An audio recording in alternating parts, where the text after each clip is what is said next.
Hey everybody, welcome back into the Rabbit Trails podcast. Why I am exceedingly excited for today's episode. Chris, how are we doing tonight? I'm doing great. I got a big smile on my face. It's going to be an awesome episode. One you never smile this big one. It's just me and you down here. For good reason, too. You and I. But come on. when we get down here, it's usually just the boys. Mm-hmm. And now we got a plus one who I'm very excited to announce in a little bit. Jordan, how are you doing? Hey, I'm doing well. Thank you very much. Anything else you'd like to add to that? No, I think that's about it. Okay. All right, let's not delay this anymore. We have... You're really bad at this, by the way. Why do we always let you do this part? I don't know why. It always falls on me. I don't know. Okay, go for it. Okay, guys, we have a pastor, okay? Not just any We have a men amongst boys in the house with us tonight, okay? Man. Standing at a solid 6'2", okay? 235 lean. Paisano. Facts. Big facts. Paisano. Brings the fire of God every Sunday. Just hits you with the truth. Ladies and gentlemen, welcome Pastor Joe Cameneti to the show. Hey! Let's go. So good to be here. Yeah, man. It's awesome to have you. So, first of all, welcome in. This is your first introduction to Rabbit Trails. Yeah. We're going to take some time in a little bit to get into who you are, your backstory. I know a lot of listeners do know who you are and know of you. So that's already exciting. And I am huge in Mahoning County, certain roads that you would drive down. How big? Wait, what? Oh, you've never heard that? No. Like, I went on a mission trip one time to Guatemala. Okay. And I was like a giant down there. Oh, yeah. 5'9" for those that are listening. Yeah, I thought we're off the physical still taller side than of Caleb Shaw. Just want to throw that out there. I love Caleb. I'm allowed to say that. Yeah, but that's awesome. I had a girl propose to me down there. I was like 14 years old. Wow. But when I came back, I would say I'm huge in Guatemala. And a little bit of a double entendre, really. Yeah. Hadn't thought of it in those A little moments. dual meaning. But did you say yes? That's all I want to know about this story. Well, I was a year away from meeting my actual wife, so something in me said it wasn't the right person. Okay. And I don't like Guatemalan food, so that would have been a problem. That is a problem. That was the deciding factor. Italian meets Guatemalan. Yeah. Look, you have a great personality, but your food is just... I don't want to compare. There were some great foods there as well. Okay, well, let's start with like some of the basics, the beginnings. Do you prefer Pastor Joe or Joe Jr. or what's like your It's a good question. Title? I mean, I typically go bishop if people give me the option. Randall literally said this Lord last Bishop episode. Joe. Lord. Sir Lord Bishop Joe, yeah. No, pastor's good. Around in our world, like in our church world, I feel like I get called Joe Jr. the most because my dad's Joe. Yeah. Then my son is Joey 3. So he's Joey. Yeah. I'm Joe Jr. My dad is PJ. We call him PJ for Pastor Joe. Yep. Okay. That's awesome. Yeah. Yeah. That's awesome. So is your son literally going to be Joe the Third? He is Joe he's Joseph I know he the Third on paper. I think he's going to be Joey. He has told me he's finishing the Joe thing. Okay. So respect. We'll see. We'll see what his wife says someday. Okay. It does get confusing. I mean, I have the same insurance as my dad, the same bank as my dad, and I've literally had my dad's paycheck like actually deposited in my account, which was a really good morning, let me tell you. Like, so this is how it is. This is how the other half lives. No, I was like in my early 20s, you know. That's awesome. Yeah, that's awesome. But I'd say there's a mix there of Pastor Joe, Joe Jr., and Bishop. Okay, Nice. Very good. So, have you lived in Ohio your whole life? Is that correct? I have. Yeah, actually, up until 2020, I lived in Warren, Ohio, all of those 34 years. Okay. So I'm Ohio born and raised, and always the 330. There we go. From the land always. That's it, the land. 33 Ohio. There you go. Well, now it's 338, but we'll cover that later. We forgot to cover that in the beginning. But anyways, very good. So I actually am very honored because you represent me as my pastor here because these two losers go somewhere else. But like, whoa. Yeah, I forgot. The Lord only visits your church. I apologize for that. We just haven't scared Chris off yet. We'll just give it some time. maybe at some point. But no, I mean, even Jordan was like going to BC at one point. Yeah, we missed Jordan a whole lot. Yeah. You know, the whole marriage thing. And boo-hoo. Yeah. It was good, but it brought some unfortunate changes on that spectrum. Opened up other opportunities, but still, definitely do miss BC in general. I thought you left just because Joe took it a little too far that one Sunday. Oh, no. Okay. It all goes back to his talk on marriage. Right. Yeah. Yep. Okay. February of 20. There was one time he talked about wives smitting their husband. Emily's out of there. And Emily's gone. Okay. That's a callback to before we were recording. Yeah. Respect. No, we Okay. miss Jordan, and I still believe that Jordan might move back. That's my ultimate hope. And Yeah. There we you know, go. we'll see. Life has a way of being full circle, you know? Yeah, absolutely. I will say that moving away from that area and finding BC as a church, I never really dreamed I would find a church that, I guess I just never had that growing up in life, a church that I really enjoyed and looked forward going to every Sunday, which is a shame because Yeah, that's huge, actually. Yeah. it's one of those things where I know, you know, like being a Christian is, it's not all just about church, but there's so much community within church and so many opportunities. And yeah, it was very difficult to move away and find a different church, but you know, it did open up new paths, new friendships, community, and probably was very good for me as a whole within my life. So I feel like maybe I was getting a little bit comfortable, which, you know, was probably God's way of saying, "Hey, it's time to shake things up." And so That's good. Yeah. It's like when an eagle is trying to raise their eaglet. This You is know an how analogy one of one, but or one of one of 100 Yeah, one for of- this yeah, episode. yeah. I love this. You guys though. have probably heard this before, huh? Does this ring a bell? When No, a mother go on. eagle is trying to get her chicks to begin to fly, she starts to remove the comfort from the nest. So little bit at a time, week by week, she'll start removing some of the feathers and So some there of the goes the sticks Wii. and There goes the TV. the lazy boys out of there. And Yep. used to be an endless supply of worms. Now she has them go get the worms. But no, eventually there's nothing left in the nest. And so there's nothing motivating them to stay. They have to get uncomfortable. Yeah. And I really do think, man, God often calls us on the other side of our discomfort is the next part of what he's calling us to. So That's awesome. I'm proud of Jordan for doing that. thank you. And also very hurt. And so that's actually why I'm on the fair. That's podcast. It was your fault. You're also too good at your job of creating a good environment there at the church. So God said, you know what? You're too comfortable here. You have to leave now. No, that was not on him. That was strictly on me. I'm putting that out there right now. I'm still holding out that one day Jordan could be my personal pilot. Oh, yeah. That we could just go places together. Well, you know. there will be such a need for church planning. It'll be one Sunday here, one Sunday there. Well, I was also going to suggest that you could fly to church every morning in probably 10 minutes. That's And true. So, Is that So- your? Throwing that Is out that there. Joe Jr. entering his mega church pastor stage? yeah, Okay. Yeah. that's stage 3 of my career. Yeah. Okay. The runway edition, you know, Yeah. Okay. that's expansion project. Love that. What were we gonna say, Jordan? Do we have some donors within the church? Maybe A lot of pilots in the church. I'll tell you what. that is true. Yeah, absolutely. Well, anyways, let's keep it moving here. I want to keep learning a little bit more about your history, some of that. You were born and raised in Ohio. You have some Italian blood in you. Tell me about that, because I know your father was once removed, once removed. You'd be once removed, but your dad was born in Italy, correct? So, okay, close. First of all, I love that you guys call it Italian, which tells me you're not Italian, because if any, How did you tell? Like, how could We're you? from Central Pennsylvania. yeah, I am not proudly. I'm from Ohio. Okay. Randall, no, how's it and pronounced? I say What? that jokingly, but we would just say Italian, not Italian. Oh, So, okay. So yeah, it's that's a pretty Italian. hard I. That's exactly how I pronounce it. Hurts my feelings. No, I'm just Okay. kidding. No, so actually, all right, so this is cool. So on my mom and my dad's side, they can trace their roots back to Reggio Calabria. So if you ever hear Calabrese, crazy Calabrese, Oh, yeah. they're both from that region. They have other things mixed in. On my dad's side, they're Sicilian and some other things like that. Okay.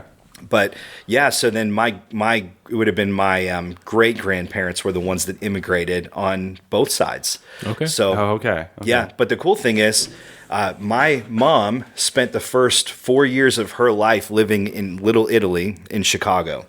So yeah, she has to this day, her uncle, and you know these would be like her first and second cousins. They have a flat on Taylor Street, which is called Little Italy in Chicago. And so she spent the first 4 years of her life with, cousins and aunts and uncles living above her and, amazing. beneath her.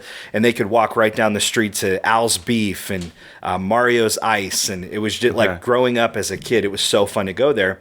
But this is a fun fact about the Cameneti family. And whenever we have a Connect group, I always use this as my fun fact.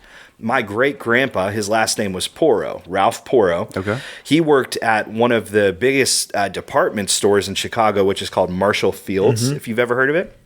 And he was the master tailor there. So, he overseed the whole tailoring department. And he used to tailor suits for Al Capone. Oh, that is so I cool. have heard this before. Yeah, Isn't that cool? It's freaking awesome. cool. Yeah. And he said he was every bit as mean as you would think he was. Wow. He was not. You did not want to get his suit wrong. Okay. Oh my goodness. Isn't that crazy? I wonder how often he would encounter him. That's a great question. Because surely I would have thought He said like sometimes he would show up with blood on his pants. That's a joke. I don't know.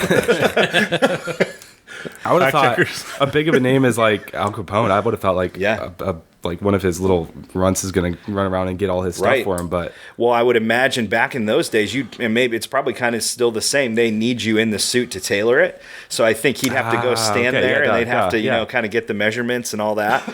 But yeah, so my mom lived there the early part of her life, and then they moved randomly to a place called Niles, Illinois, which is part of Chicagoland. Mm-hmm. But she moved eventually from Niles, Illinois to Niles, Ohio. okay, Interesting. nice. Isn't that crazy? That is really cool. So did you have great-great-grandparents in Chicago, or was Chicago just more of a... It wouldn't have been... your... Okay, so I don't remember how it all came to be. I think it would have been my great-great-grandparents that brought my great-grandma... her name was... I know, it's funny, I always called her Grandma Porro, and I'm forgetting her first name. But... you know how I only really met her a handful of times in my life, and I was really close with her daughter, who was my mom's mom.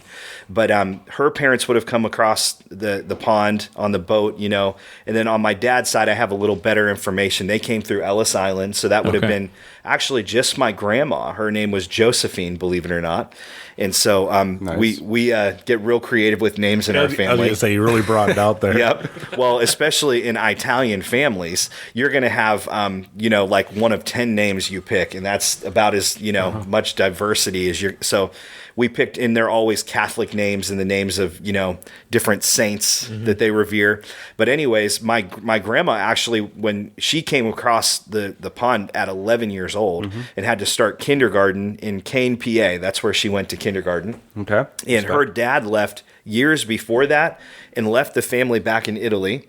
And so he would go earn his money in America, send it back to the family to support them. And then about once a year, he would come back to the homeland, get my great-great-grandma pregnant, and then go back. So by the time she finally came to America, she barely knew her dad. She saw him, once a year for the first couple years of her life. That's wild. And she didn't speak any English. So, You good, Randall?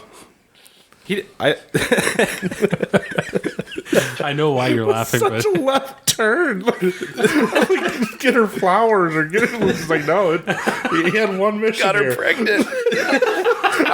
This was such a wholesome story. Just bang. He did stay the core, yeah. The sad thing is, it is sad because that's just how it was back then. And so really, she had a brother. I'm not laughing. It was just such a left I turn. came here and Randall insulted my great-grandmother before I did. Welcome to the show, I own Joe. it. I own it. I don't take it personal at all.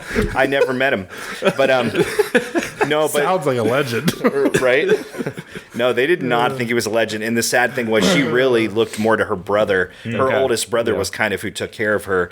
And her dad wanted to just pick up and be her dad after missing the first decade of her life. And she never really had a close relationship with him. Okay. So, yeah, but it's funny how those circumstances shape your family, So, I always forget his name. I think it was Chuck Daly was the coach of the Pistons back in the bad boy era. So Chuck Daly was actually in her school, in elementary school and middle school. And she used to get picked on because she had an accent and kids were just jerks in general. But then, it would have been like the immigrants that had gotten there 10 or 15 years before, they were not real welcoming to Italians and Greeks. Okay. So, but Chuck Daly stood up for her this one time. Let's go, which Chuck. is really cool. Attaboy. So, he wasn't Chuck Daly, quote unquote, yet. Sure. But later in life, it was really cool because we would we would always hear that story from her. So that's really cool. That's my family origin. And my grandpa Cameneti, who's my dad's dad, was born in Springfield, Ohio, which is actually where Aaron was born. So they were born in the same city. Full circle. Aaron is my wife. Yes. Okay. So pretty cool how sometimes I think God even orchestrates some of those things and you have no clue how he's weaving the story together. That's crazy. So I respect that you know so much, because I don't even know, I barely know my grandparents' names. I know them. Like, I mean, I see them. But like, outside of like, once it gets into great grandparents, my knowledge is sure. I think pretty it's much like zero. that for most people, you know? Maybe so. Maybe so. Especially when you start getting into, hey, like, you know, some family stays back in the home country, then they, you know, some immigrated. It just gets messy. I found out that actually our name was spelled completely different before we immigrated. And in Ellis Island, they just didn't care to get the letters right. So, and it's being translated through a very broken English. So our name was spelled slightly different. It actually had only I's originally. It was Cam, but then it was Cameneti. So it was all I's instead of the E's and the I's. That is interesting. Isn't that wild? That is very interesting. Yeah. Is that how like last names come to be over time? I've always wondered that. Who chooses these last names? You know Probably, what I mean? right. Yeah. So I was told by a customer, I think maybe about 2-3 years ago, that because he had a really interesting last name, and it was I think it was Fishmaker or something along those lines. And he brought it up. I didn't even ask. And he was like really good with like I'm not fish. Well, yeah, I'm sure with that too. But the history Beat me by 1 second. There's a name for it, but the history of past like generations and stuff. But he was Historian. yeah, I guess something like that. But he was letting me know that essentially a lot of those names, the last names, were taken from people's professions or from their jobs. So him as a fish maker, or I think he knew someone that was a candle something, but their background was in manufacturing candles. Huh. Yeah, that's interesting. Well, yeah, I know for a fact, like if you ever hear like shoemaker or something like that, or those would definitely be from trades. Very, very fascinating. That is interesting. Okay. Yeah, isn't that interesting? That's wild. Very good. Different times. Very good. So we got to check your credentials here, make sure you're qualified. So how long have you been a pastor? Oh man, we're going there. Where have you it's been funny. ordained? I started. I'm at year 18 now, which is kind of wild. 18. Wow. Yeah, I started when I was 6. Nice. So, no. You just imagine my dad just put me to work. Started farming me out. That's crazy from Joe Sr. Wild. No, I actually, so yeah, because I'm 38 and I was 20, so I was halfway through college, and I started leading our college ministry at the time. Okay. So we had a service that was just for college students back then. Okay. And and so I was 20 years old, halfway through school, and actually the very first week that I was on the job, I got to go to the Passion Conference, and it was I got to go to Nashville to the Gaylord Arena. Yes. And which I thought was a funny name, and it is odd, it is, but it worked. And and then just this year we got to go to Passion 2024, and that was the first time I had been back. So nice. It was kind of wild. Bit of a slight difference between the two. Slight difference, yeah. It was wild, but so fun. Okay. And been doing the ministry thing for 18 years, and that's wild. That just to be coming up on 2 decades of doing anything, I'm like, I don't feel old enough for that. But we just started everything so young. I was gonna say, if you started when you're young, you know. Right. No, right on. So you grew up, you were always a PK, or did your dad get into it? Yes. Kind of ease into it? I did have a few PK related questions. I was going to bring this up too, because also Randall is a PK. For the heathens out there, that means pastor's Let's kid. go.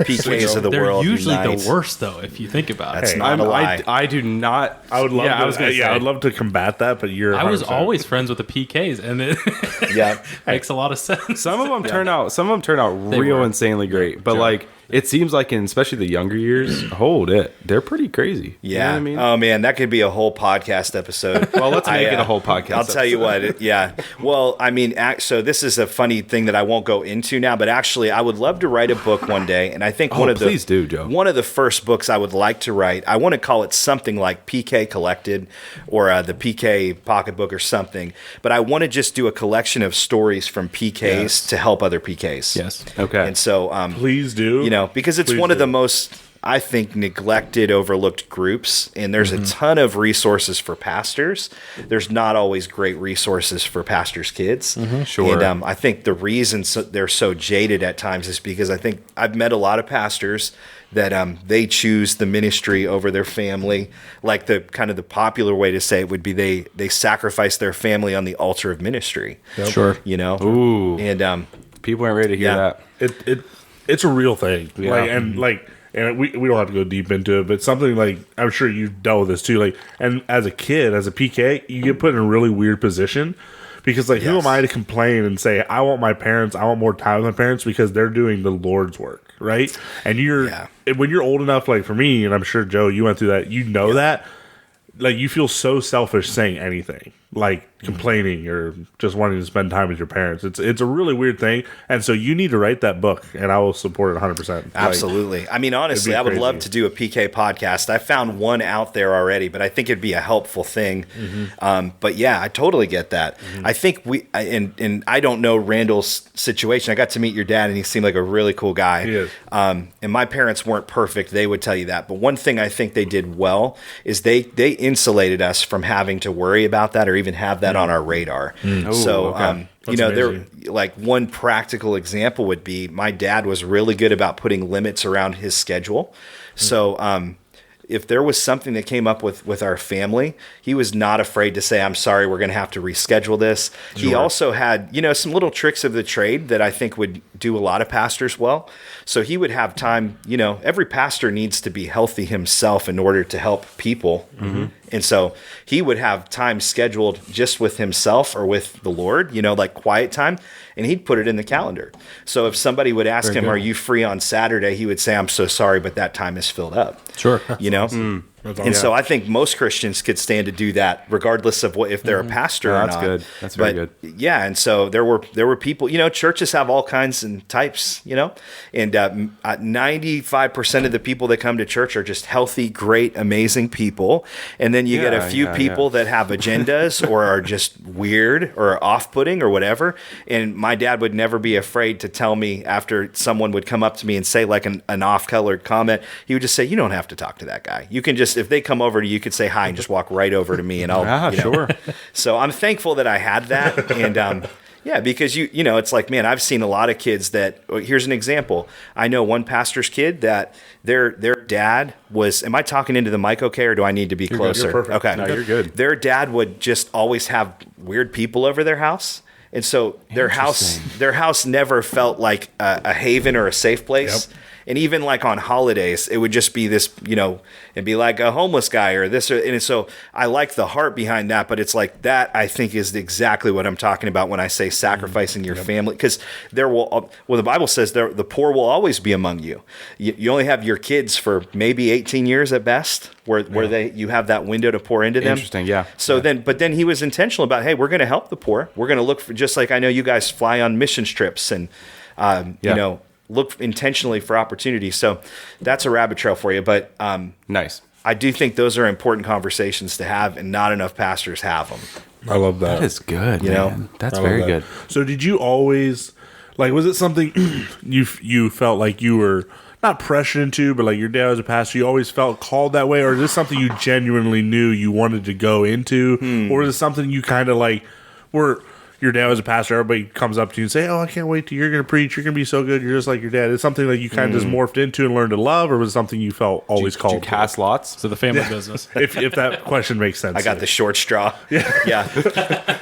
The answer is yes to all of those questions. I think that at 4 years old, we have like footage of me with this Bible that's like half the size of my body. Oh, man. And my dad must have had his giant camcorder. And I was like, I'm Pastor Joe, and I preached a message out of the Bible. And I always felt called to do it. That's awesome. But then I think my parents were really careful. And we are, by virtue of knowing our kids seem to feel called in some way to ministry, we're really careful not to put that weight on them and just allow God to kind of little by little help them to sort through their calling. I love that. So the answer is, I think I always knew that was going to be a part of my life, but they gave me a lot of space to figure it out, and there was never a pressure element. You know, and honestly, I think they tried to talk me out of it before they tried to talk me into it. Wow. Do you know what I mean? Like they were like, hey, you got to really want this. And this is going to be a lifelong sacrifice. And it's not like people get into this because they're going to make money. You know what I mean? Like there's a million reasons not to do this. So you've got to settle your calling before you do it. There are a few. Joel Osteen. There are a few doing all right for themselves. Why do you have to call pastors out? Sorry. That's not what we're here to do. Hey, bless his heart. Come on now. Yeah, Sorry. Joel, do better. I was just looking at his jet the other day. That's kind of why. Joel's been quote unquote killing the game, but yeah, good for them nonetheless. Very good. Okay, so we know a little bit more about you. You've been married for how long now? Yeah, 16 years. 16 years. Okay. Yeah. And so just a real quick background on how I met Aaron. So all of our parents, Aaron's parents and mine, all went to the same Bible college in the early 80s. Oh. And they were all there together but didn't know each other. So they were even all, back then, Bible college, man. I'll tell you It's what. the gateway. Bible school. Well, yeah. The Bible school they went to was called Rhema Bible Training Center, and everybody called it Rhema Bridal Training Center. Nice. Randall, It was the place. That's always been Randall's I've been go-to. preaching it from if you want to get married, just go to like a Bible school or Christian Bible school. 1,000%. Low key, a lot of missions trips too. You get on the right missions trip, and it's more you're more. If you come home single, that's surprising. That's where it's at with some of these. But I wouldn't go too far. I mean, I almost found a wife on the mission field, as I said earlier. You had one proposed to you. Correct. That's crazy. That's actually still wild. To prove Randall's theory. Appreciate you go on your one missions trip, and it's not even like you just click with another girl. You literally, she proposed to you. Whoa. One at a time. Line them up. Okay. Is that the last time you'd been proposed to? Sadly, no. No, I'm just kidding. Wouldn't it be awful if there had been multiple girls I just had to break their heart? No. Tragic. Yeah, so back to the story, though. So Aaron and I, years went by. They were all at the same Bible college together, but, knew of each other, but they didn't have the same friends. And then I think it would have been 20 years later, Aaron and I went to Impact Summer Camp. We end up at the same camp, and I see this really cute girl, and I'm like, I'm super interested in her. And I could not stop talking about her, and my friends were getting really annoyed. Actually, my future brother-in-law, Steve, really, I owe my relationship with Aaron to Steve.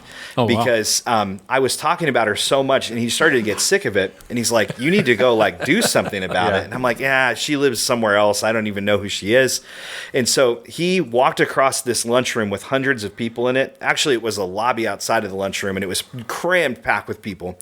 And he went over to her and he said, hey, my friend would really like to meet you. And he points over to me, and I'm like, oh gosh, what's he doing? Nice. And she's like, oh no, it's okay. And he's like, no, he really wants to meet you. And she's like, well, there's nowhere to sit. So there was a big, not like a chair, but an armchair, like a legitimate piece of furniture. Steve takes it, lifts it over his head in this super crowded room and walks all the way across and then sets it right next to me. Dog. Oh my god. I'll tell you what, Steve, honestly, I definitely owe a lot to Steve for this. And I mean, Joey and Riley owe their existence to their Uncle Steve. But go. So anyways, I sit down, and I'm embarrassed to say this, but I always tell the story honestly. I didn't know, my 16-year-old brain didn't process what I should say to her. And so the 16 too. That's what was the pickup line? What did you hit her with? I'm ashamed to say the very first words I said to my wife were, so I think you're pretty hot. Let's go. It worked, didn't it? It worked. I had some game, I'm not going to lie. Kids out there listening, I think she loved and hated that all at the same time. She can't hate the honesty. It was so bold. It worked. It is bold. Yeah. I wasn't lying. And so we direct, straightforward, to the point. You were at a Christian. Yeah, you were at a Bible school. We were at a summer camp. The same one that you've been to, just in a different location. Are you serious? Yeah, so Impact is where I met her. Oh, you met her at Impact. Yeah. That's crazy. You could say you made an impact? You could say that. Let's go. That was straight cheese. That's not your place, Jordan. He nailed it. He's getting ready for dad jokes, Hey. I guess. Yeah. So, but from there, the rest was history. We dated long distance for a little while. Okay. And actually, by the time she was 17, she graduated a year earlier than she would have, with her class. And she ended up moving up to Warren at 17. was here for a year, and then she ended up going to the same Bible college that all of our parents did, and I didn't feel God leading me to do that, so which was good. We needed like a little distance because she could not keep her hands off of me. I just put that in there just in case she listens to with this. pickup lines that smooth. That's what I was gonna say. The Riz was way too strong for her. Yeah. I believe it 100%. Yeah, so no, she was just following God. I was going to YSU, and I went for communications, so it worked out nice. And, here's your funny part. Here's the funny part. The best part is, go ahead. I was just gonna say the pickup line worked. You didn't need communication. I was gonna say I don't know why you're at a communications. Oh, and it's interpersonal communications is my degree. Oh man, yeah. So the best part of the whole scenario was at that time, Steve. Do you guys know Steve Zuppo? Yes, absolutely. I don't think Randall's met Steve Zuppo. Absolutely, he's salt of the earth. He's an awesome guy. He was in my wedding and I was in their wedding, and he was the manager of a grocery chain at that time in Tulsa called Reezer's. And so he was going down there to finish up school. He had taken the first year. It's usually a 2-year or 3-year program, and he had taken the first year, moved back, and then years later felt like he needed to go to the same place. So he got Erin a job, and she worked for him. He was her manager there. And then Terry and I actually co-led our young adult ministry. So she was like doing a lot. So it was really funny. And then we ended up, they were not dating, Terry and Steve yet. They're married today with 2 kids. But Erin and I started noticing that like they were talking a lot about each other and to each other on the phone. Okay. And they were trying to keep it a secret. And one day I was like, Terry, are you dating Steve? And she like went pale, and she was like, I don't know how to answer that. And I'm like, you need to tell me if you're dating. And so then finally it came out, and nice. The rest is history. We've been friends all those years now. That's really cool. Yeah. Yep. That's really cool. They're absolutely great people. They are. So yeah, that's how I met my wife, and now we've been doing ministry together that whole time, all 16 years, and nice. You know, Joey's almost 15 so now. You have 2 kids. Yep, Joey is awesome. 15 in June. Riley is 12, going on 27, and she's amazing. And man, I'm starting to get a little bit like that protective dad era is starting to happen. You feeling that with Riley more than Joey for sure? Oh, only with Riley. Okay. Yeah, I'm not worried Joey's about fine. Yeah, Joey will take care of himself, but there's a lot of gentlemen interested at the school she attends. So whoa, get the bat out. And the Riz is strong. Like those kids are not afraid. We were homeschooled. We don't know about young love like that. We don't know what Riz is either. What is Consider that? yourself lucky. As a pastor, as a pastor, can you explain what Riz is? Yeah, it's charisma, but it's just what all the kids are saying. They got that Riz, Got that Riz on my wrist. Odds on you using that word in the message. Yeah, I don't know if I'm quite there, but I just had to go on a field trip to Washington, D.C. as a chaperone with. Yes, this is right. Yeah, I dove into the deep end of all their terminology. What was so you are up on all the terminology. I would not say that. My daughter reminds me that I do not get it right. So this is going to have to be fact checked this entire episode by Riley. What was the age group you were chaperoning? Well, I went with Joey's class. So it was freshman students. So that's like right, that level where those words start appearing. You know what I mean? Well, we had 5 freshman boys in our hotel room, so they were good kids, but it was exactly how you'd think it would go. That's how it went. Sure. Wow. So I love that. Yeah, the language. I mean, it's so confusing. I've been around some of those kids recently. It's just a Just whole. get out Google Translate and set it there. they should totally have that. Help me. Right. I think you need more like AI. I'm not sure that. It'll probably happen eventually. I was gonna say. We'll just have a chip embedded into our our skull. Do you think there will? Because have you ever read like anything from the Gen Z Bible, quote unquote? Oh yeah. Yes, you actually did in church one time. I think I used it. Oh wait, you did in church. That was the message that I decided to leave. I was done. Strangely, I never saw Jordan after that message. I forgot. Yeah, you did. Yeah, that was hilarious. That was an amazing moment. And actually, so I don't know if that was officially from the Gen Z Bible, but I just took a scripture and I was like, I wonder what AI would, if I asked AI to translate this into Gen Z, and that's what it spit out. That is bold. Was it into like Chat GPT? It was Chat GPT. Do you remember what verse it was? I probably could pull up the actual like translation. I would love that. Yeah, if you give me a second, talk amongst yourselves for a second. Okay. How we doing, boys? What do we think of Joe so far? He's not listening, clearly. Yeah. Go to the bathroom real quick. Well, it was an amazing. I 3 out of 10. think Working on 3.5. I'm trying to think the context of that verse. I'm sure. I tracked it down.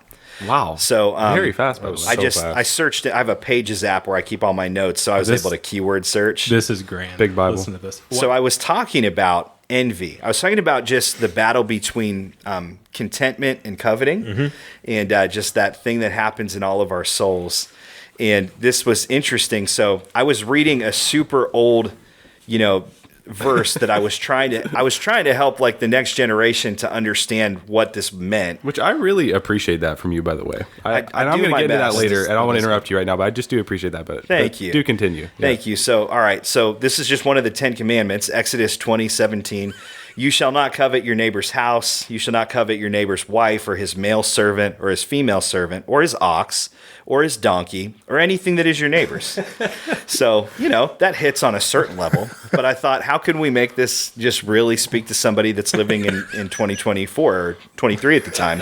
Absolutely. So this is what I did. So I modernized the verse a little bit. I asked ChatGPT to translate this verse in the words of Gen Z. So here's how it goes. Yo, fam.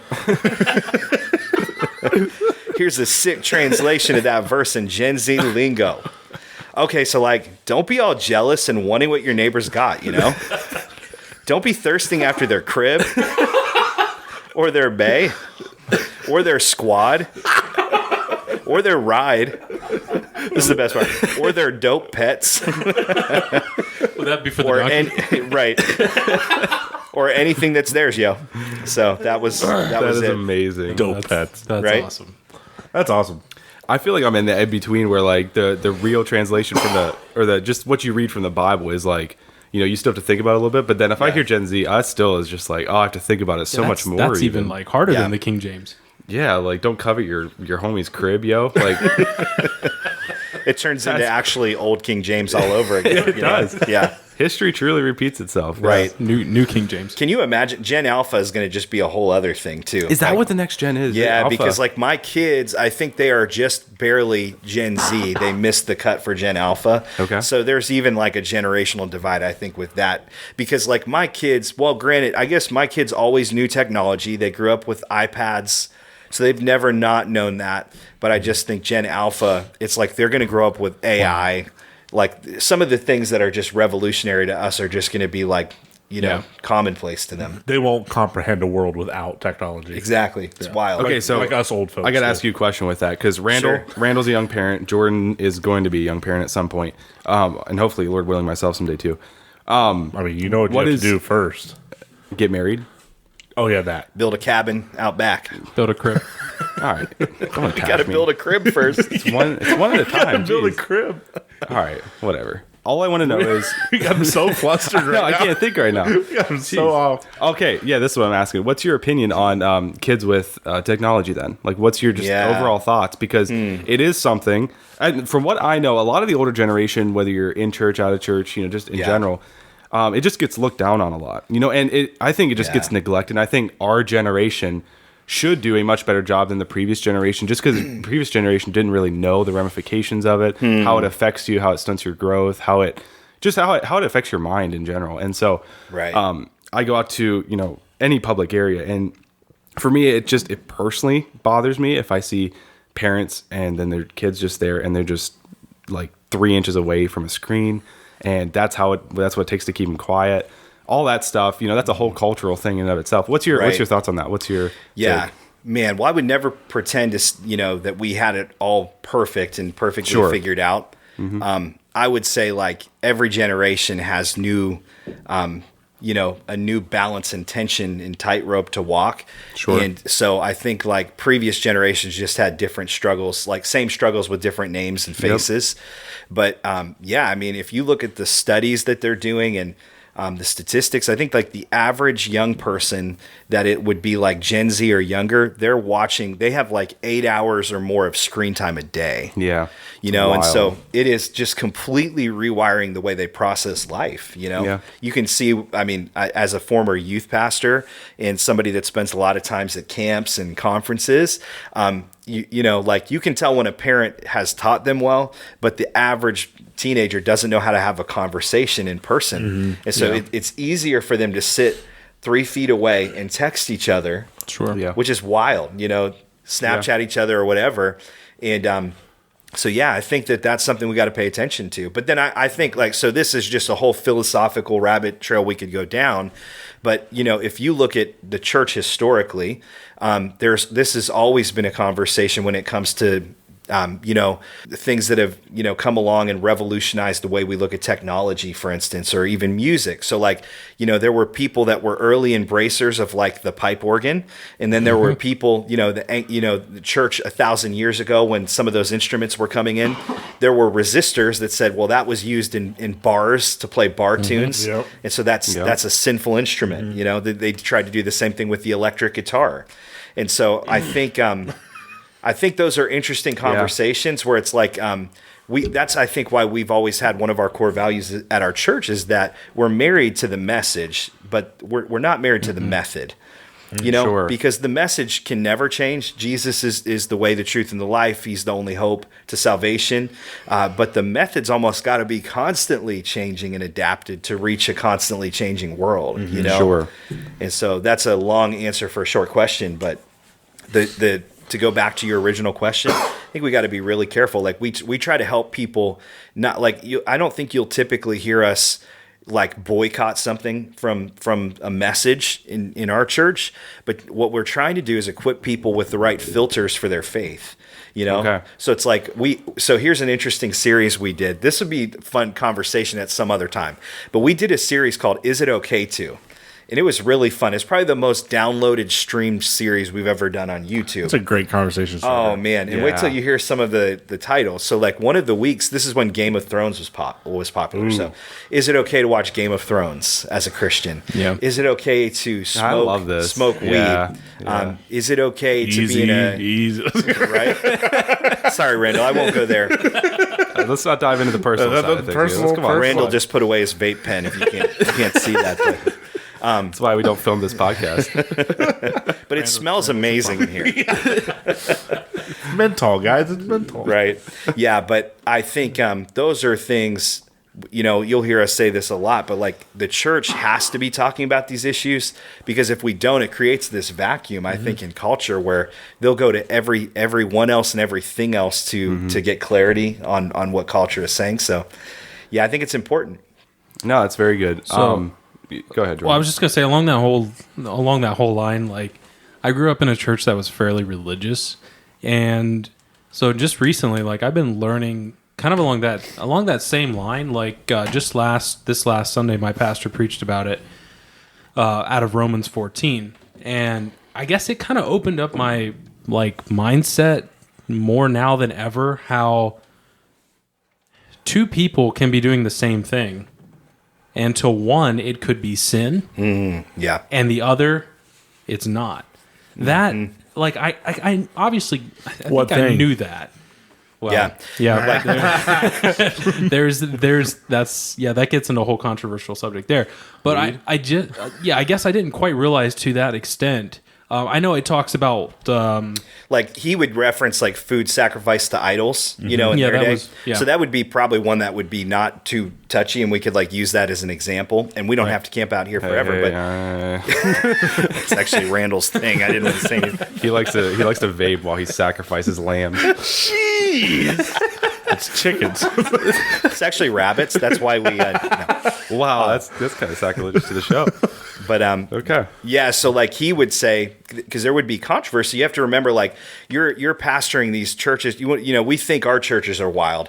You're pastoring entire churches full of people that used to be involved in pagan and occultic worship and sacrifice. So for some of them, the way that they would worship their God is they would go to the temple and they would sleep with prostitutes, and that was completely not frowned upon. Interesting times. And that's crazy. That's wild. Right. Sorry, not to cut you off. That is just wild if you think about that. Yeah. Let that sink in for a second. That's and crazy. so, can you imagine inheriting that? You're a young pastor like Timothy, who they estimate that Timothy at a very young age had a church that could have been anywhere from 20 to 40,000. Wow. It's just rapidly growing, and they're not all gathering all at the same time, but he is pastoring. He's like the over shepherd kind of, and he's all these people that are following his lead. So that's wild. You got a lot to sort through, No joke. We always say you're saved in a second, but you learn in layers over. That's sanctification. So you got all these people that are just figuring it out, you know? And so one of the issues was there was a controversy over eating meat that had been sacrificed to idols. Mm-hmm. So, you know, they had like essentially, if you read into the context and some commentaries, they'd have this pagan temple, and on the back side they had a barbecue, and they would be barbecuing, you know, that you'd smell steak in the air. And so Paul was saying like, hey, it's nothing to me. He calls it weak faith or strong faith. He says, I have faith that's strong enough to eat meat sacrificed to idols, but if I recognize that it causes one of my brothers or sisters to stumble, then something that's not sin can actually become a sin because it can cause them to stumble in sin. Yeah. You know, so that's wild. And that's really the life of a follower of Jesus is, hey, I no longer live for myself. So even if it's an inconvenience to me, if there's something in my life that could cause someone to stumble, I'm willing to lay that down for the sake of helping my brother follow Jesus. Sure. You know, which is kind of wild. As Randall hides the vape pen. No, that's good though. And then there's little categories of how that could look. That might mean like, hey, if I have a drink, if I don't feel any, conscience issue with having a glass of wine, but I know that I have a friend that's an alcoholic, I'm probably not going to drink in their presence, but there might be at the table. I grew up in an Italian family. They make their own wine, you know, and there's a million Italians in our church. You grew up drunk? Well, the funny thing is, my dad used to steal from his dad's wine cellar. Oh, wow.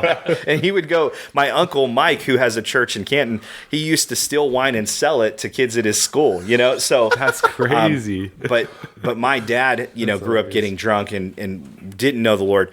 But we didn't drink in our house, and we didn't have any problem with people that did. It was like, just for us, we were like, hey, we're trying to help a lot of people who are like, we don't know it, but there are a lot of people that show up to BC every week. They're in recovery. They'll come to me privately. One of them will ask me to sign their book every week because they need to tell their sponsor that they're in a church. Oh, wow. So it's kind of it's interesting when you start to look through life through the lens of other people and their conscience. Kind of changes the way you see things. Sure. But I would never judge somebody that, it's a sin to get drunk, not to drink. Jesus drank. So anyways, we didn't know we were going there today, but sure. Yeah. It's always fun to go there. No, I like that. Also, one thing I did want to say, we don't film this podcast, but yeah, you are free to use your hands as much as you want to. Big Italian thing, I know. So. Yeah. Oh, I'm you always. Talk with your hands. I know. I feel a little restricted. I want to just start karate chopping.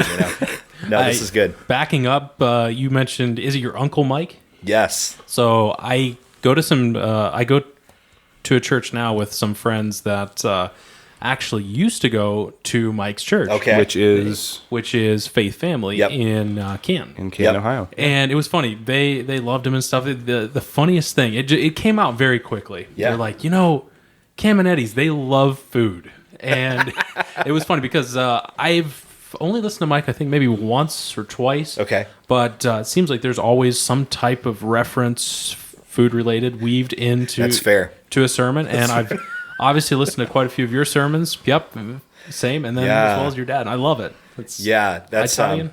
I couldn't deny it if I wanted. No, I mean, we always say it this way. Italians do not eat to live. We live to eat. Oh, yes. So that's our culture.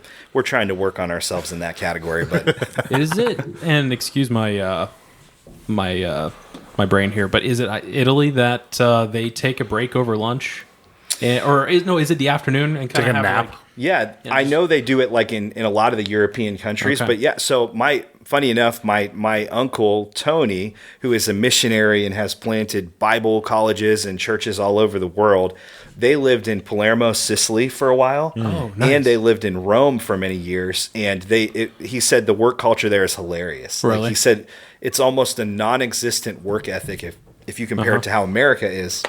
And he said they're just a lot less stressed out there. Sure. So Because yeah, you're so full of pasta, you have no choice. it's just so many carbs. You Could have work to with that nap. many carbs in your system. You have to nap. Right.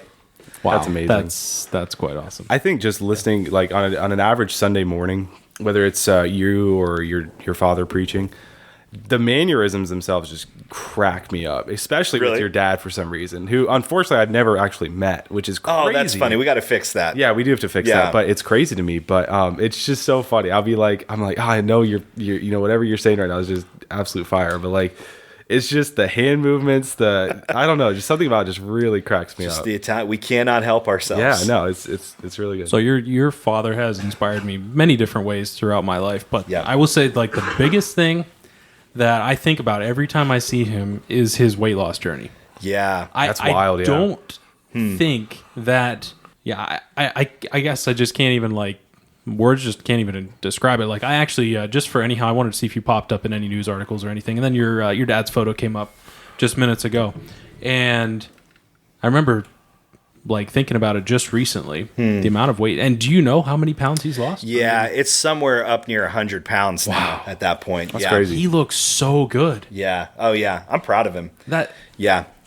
just No doubt. absolute hard work and dedication. Yeah, I mean, it would have been my whole adult life up until maybe 3 summers ago. He was morbidly obese and and I mean, he had tried just about anything you could think. Sure. And had kind of like an epiphany of just like, I think it was really God kind of orchestrated a moment where he could go to San Diego, and he had 30 days where his life did not belong to him. And he stayed in this house with a doctor named Dr. Joel Furman, who has written a book that I think is called Eat to Live, actually. That's crazy. And it just kind of rewired the way he saw food. He couldn't drive anywhere. He had to work out 3 times a day. And everything that, anything that he ate was Dr. Furman showed him how to make it and prepare it. So it was like by the time he got back, I think he lost 20 some pounds just in that month. Yeah. And that was a really good kickstart. But the bigger thing I think he was doing was just rewiring. Really, he was renewing his mind to how he saw food. Sure. You know, because Italians, that is the danger, is like we celebrate with food and we soothe ourselves with food when we're sad, and like everything is food. And Americans do that in general. I was going to say, it's not limited to Italians. Right. But if you grow up with Italian grandmas, it's offensive to them if you don't clean your plate. Sure. If you know, like it truly is. If you go to Italy, a lot of the people in Palermo, in particular in Sicily, they would get offended and they would have 7-course meals. And if you didn't eat all of the food from each course, they would be offended by that. Wow. So, Randall, it's time to take a trip. I feel I like know. I'm It's like, Italian. that sounds like heaven. Sign me up for that. Pretty sure I just found out I'm Italian. So, Randolini. Can you speak much Italian at all? Zero. Okay. Yeah. Okay. we should have probably talked about this before, Randall. Randall and I both frequent a sports show. Okay. And they have a lot of Italian guests on. And Well, they they pretend they're Italian. Oh, they're fake Italian. That's a bold don't claim. know. That's a What bold is this claim. show? Pat McAfee show. Oh, yeah. Okay. On ESPN now? Yeah. Yes. Yeah. But they call all Very their... controversial show. To some people. I enjoy him. He's funny. He is He's kind of hilarious. sanctimonious, So- unsanctimonious. And I think the reason I like him is because he's not an average, it's not an average sports show. Right. And kind of Let's breaks not it up. get started on But Pat McAfee. anyway, he You could talk about him for a while. intros some of his Italian guests as paisanos. And I Sure. think that means friend, right? I don't even know what that means, to be honest. The only Italian in Yeah. the room can't even tell us. I See, we would said it. say paisano would never be offensive to me. Think like back in the day, Dago, Wop, Guinea. Those were Okay. like offensive. Like that would be fighting words to my grandpa. And Wop meant without papers. So it was like saying you were illegitimate. Oh, you're an immigrant. Yeah, or- you're an immigrant that didn't Okay. belong here. You know came here illegally. Oh, that is offensive. So yeah. that would definitely be like fighting words. It's like when we go to Honduras, where Dringo, like everybody Right. calling us just white. Yeah. just white, Just Yeah. white. calling us out for what we White really trash. are. Yeah. for sure. So, did Yeah. you grow up watching The Sopranos, or was that just something That you was never- off limits in my house. That was not allowed. But I did. Most out, but you know what I'm going with that. Oh yeah. Well, like Italian culture, I love The Godfather. Oh, To yeah. this day, Godfather 1 is probably my favorite Is it? movie. Like one, Never seen it, man. Godfather 3 is missing trash. out. Don't watch that. But the other 2 are really good. Okay. Yeah. Noted. Yeah, for sure. It was a big part of my childhood. But I would say like I think my family did a good job of like, we're like, hey, there's a kingdom we belong to before a country we belong to. Sure. You know, I think Americans could hear that message and Yeah. say it louder for the people in the back because, especially with the election season coming up, Amen. it is just so easy to Which do. I was skipping ahead. I was skipping ahead a little bit. Let's talk about politics. We have a whole list here of Instagram questions that came in. Oh, snap. For the Ask a Pastor section, and this one was Are we jumping ahead? Yeah, I thought we're were jumping we can get Hang to that on, in a little hang bit. on. We can get Part to that in a 2. little bit. Part 2. Yeah. I'm nervous about that. I did want to ask you, Joe. This may be like, I was thinking about it a little bit today. Yeah. And like, I'm sure you probably got this question, but like, I think pastors, everybody has a little different answer. So I'm going to ask you, what is one thing you think, like, as far as like church people and church in general, that there's like a mindset or like a belief or a something coming into the church or like the body of Christ that is extremely dangerous and it's very not slept on, but just like you feel it, you see it, but it's like something that people are not really aware of. That's a good question. That's a really good question. How much time do you have? No, I'm just kidding. No, I do. Take away. All the time you need. No, I think the very first thing that comes to my mind, I think it was just something that it popped up to the surface and it was front and center. It was impossible to deny when we went through COVID. Because if you would have asked me, okay, so a big part of what I end up doing relationally is connecting with a lot of pastors just from across the country, because you just end up networking with people or going to conferences. We belong to a network of churches called Significant Church Network. And kind of the goal is to make a significant impact in small town America.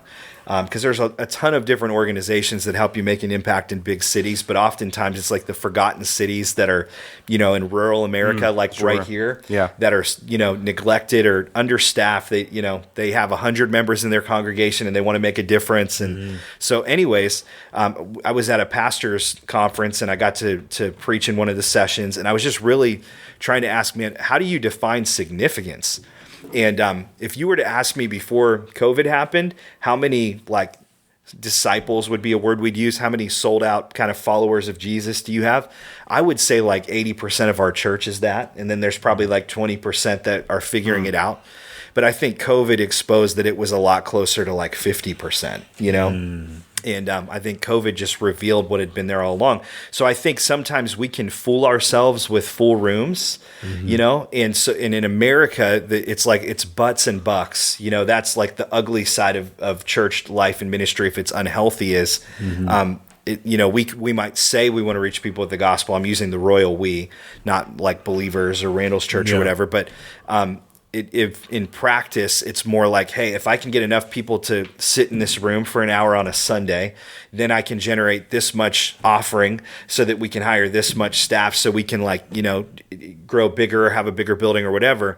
And so I think God really I don't think I would have ever told you that was my goal, but I think I'm always measured success by that metric of how many people come, and so it just got us to ask different questions. And and then what I would tell you, all of that to say, I think the biggest challenge I see in Christianity is living a comfortable life. Okay. So I just think it's Jesus would always call people out of comfort, and following Jesus is the most uncomfortable, beautiful thing you'll ever do, but it's radical, you know? Yeah. And so I think when I hear people say, I just attend church online, or, I'm like, well, I understand if you're sick or if you're a shut-in or something like that and you can't get out, but to tell me that you're somehow plugged into God's family, but you never see him. It's like if the church is the bride of Christ, I always like to equate it with this. If you were a husband and you told or a wife and you told your husband, I love you, but I only want to see you once a month, and I really don't want to connect with you. Great example. Work real well. Yeah, that wouldn't work well. Then you'll have people say, I'm cool with Jesus, I just don't like church. You would never tell a husband, I'm cool with you, I just don't like your wife. The church is the bride of Christ. So it's like Hebrews 10:25, don't forsake gathering together as some are in the habit of doing, but do it all the more as you get close to my return. So I don't know. That's the thing that probably more than anything, it's actually why we just went through a whole year and reintroduced to our church what our mission is. Mm-hmm. And our mission, we've always had a vision to see a city connected with God, but our mission is to be a multiplying movement of disciples making disciples. Yeah. You're not even a disciple by definition unless you're making other disciples. Sure. Do you know what I mean? Mm. So yeah, that's probably a long answer to a very short question, but so a general word to sum that up would be comfort. Yeah, I think you're gonna if you're gonna do what God's calling you to do. Jesus said it this way: if you want to be my disciple, you have to deny yourself, pick up your cross, and follow me daily. So what does that look like in my life? It looks I'm going to get very uncomfortable. But on the other side of that is what God has, this purpose, this beautiful purpose that makes me come alive. You have to lose your Christianity is so paradoxical because it's like I have to die to live, and I have to lose my life to find it. And but that's, I think everybody at this table has decided to do that on some level, and we're all in different seasons and stages of that. But that's the most fun journey you'll ever go on. Yeah. Yeah, and I can relate because that's just what I mentioned earlier too with my own personal life, like stepping out of my kind of my box. I was very comfortable. I knew people at church. It was tough. It was very tough, and I didn't see it in the moment, and I'm still kind of coming out of that, and it's still very difficult, but I'm getting through to the other side where I can see why, God led us through some of those difficult decisions of having to move away and find new community and make new friends. And I just look back and I think that was just a valuable stepping stone into a place. And I don't even think this is the final destination. There's somewhere else, but it's just another story in the chapter. I totally agree. So from a pastor's perspective, where's the balance between your church growing and more numbers are higher, and where's the balance? Inflation's happening, okay? I mean, amongst numbers specifically. So the population of the church is growing, all that good stuff, members, all that, is going up. Where's the balance between like the false satisfaction that can come with seeing increased numbers versus staying the course of knowing that God is moving in your congregation? Yeah, that's a really great question. Yeah, I think just to dive into that idea, because I've had this conversation many times, and that could often be a criticism of larger churches. I think that it's almost like a false choice that it would have to be one over the other. I actually think one is the byproduct of the other. I'll say it this way: like in our church, our goal is not to be a big church. Our goal is to be a healthy church. And I think that healthy things generally grow. So my thought would, like in our church, it's always been more of a slow and steady thing. If you look at my dad is not a flashy person. I don't think I'm a flashy person. Hey, some of that drip on Sunday go crazy. Well, I mean, here and there. I'm just saying. I'm just saying. A little of that paisano power, I better look this up. Some of it goes dummy. I'm just saying. That hairy chest and gold chain, 3 buttons unbuttoned, Say less. But I think. Why am I not invited to that service? I'll let you know. I'll give you a good heads up. There you go. Thank you. Yeah, no, but I would say that that's the challenge for anything, right? I would just say we got to keep going back to the Bible. Like if we're trying to build a church, we got a lot of really great examples. Axe is one of my favorite body sprays. No, I'm just kidding. Just make sure you're awake. The book of Acts. I was so thrown off, Dave, for just a second. It's one of my favorite books. You normally smell good. And I'm like, there's no way you're an Axe man. I'm just saying.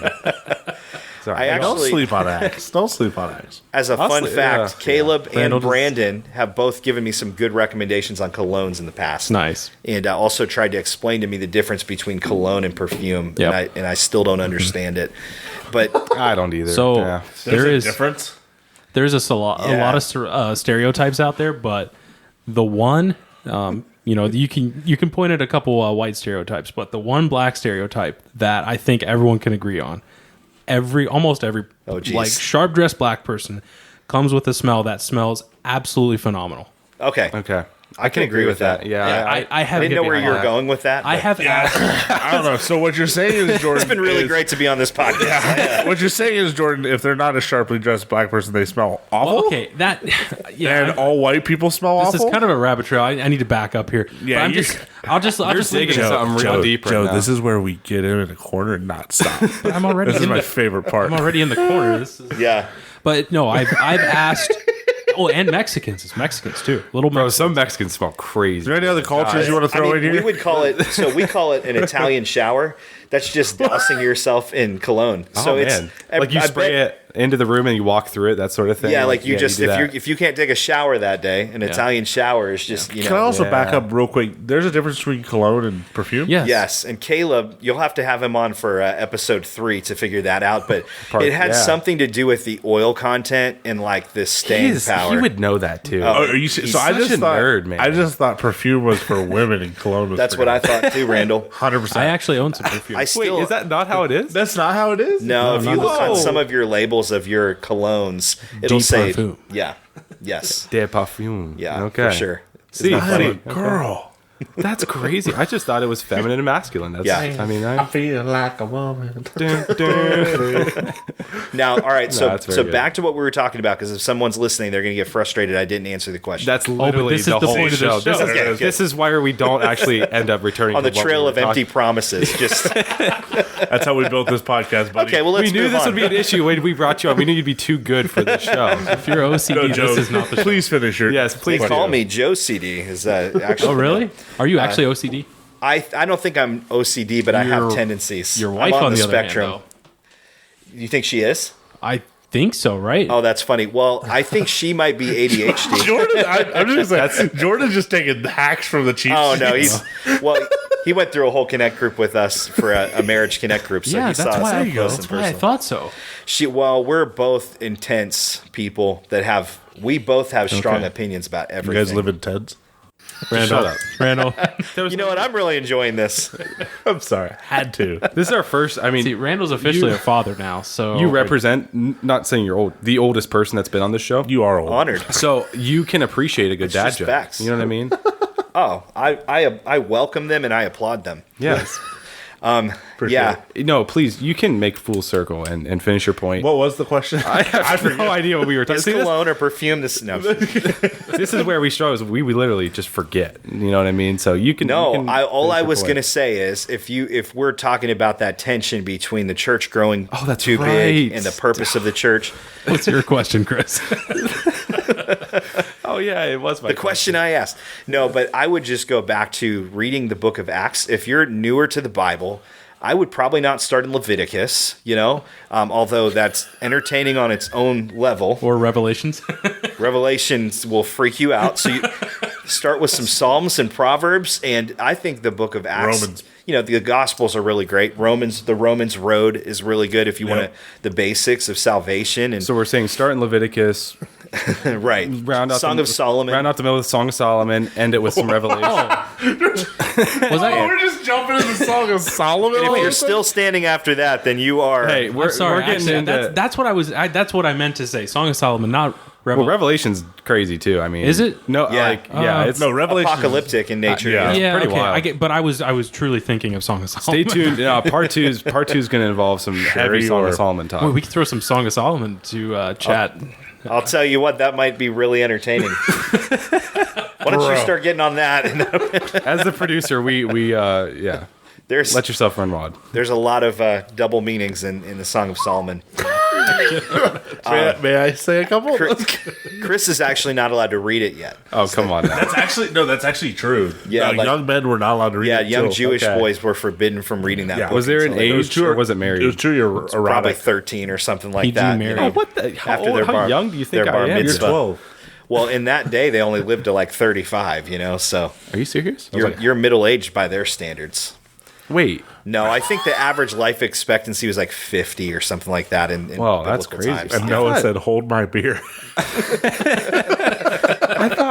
I thought those guys Well, just lived in. Okay, so this is a whole other conversation, but if so the further you get from the fall, the more the ages start to drop off, because you have like guys like Methuselah who what was he, 969 or something like that. Unbelievable. You know? Didn't quite break 1,000. Right, so close. You would have hoped to make it there, but yeah. So I'll just end with this final little. Let's put a bow on that thing we were talking about. I would just say read through the Book of Acts. Okay. And whenever you look at the Book of Acts, when people were doing what Jesus called them to do, the Great Commission, they added to their number daily those who believed. So then there was the element of that's why we have the epistles. It's Paul writing to all these fledgling baby churches and saying, this is how we act in the house of God. This is what a holy life looks like. These are the habits you have. This is what's cool. This is what's not cool. And so I think that growth was never the problem if it was healthy. Okay. And but I'll use the example of a trellis. Do any of you guys do any gardening here? I do. Okay, I don't, but I know what a trellis is on a basic level, and so I know how to kill a tomato. Though, if you ever need any advice on that, I can kill tomatoes. You're Italian. Oh, I know. Like in a good way, or like actually physically kill them? In my pasta sauce. Yeah. They call me Pasta Joe, actually. So no, I'm kidding. That's a dad joke. Nailed it. That was crossing the line. That was offensive, but I think for a trellis is offensive. So the trellis thing, if you have like say a tomato tree, this is interesting when you go to gardening, a tree can actually collapse under the weight of its own fruit.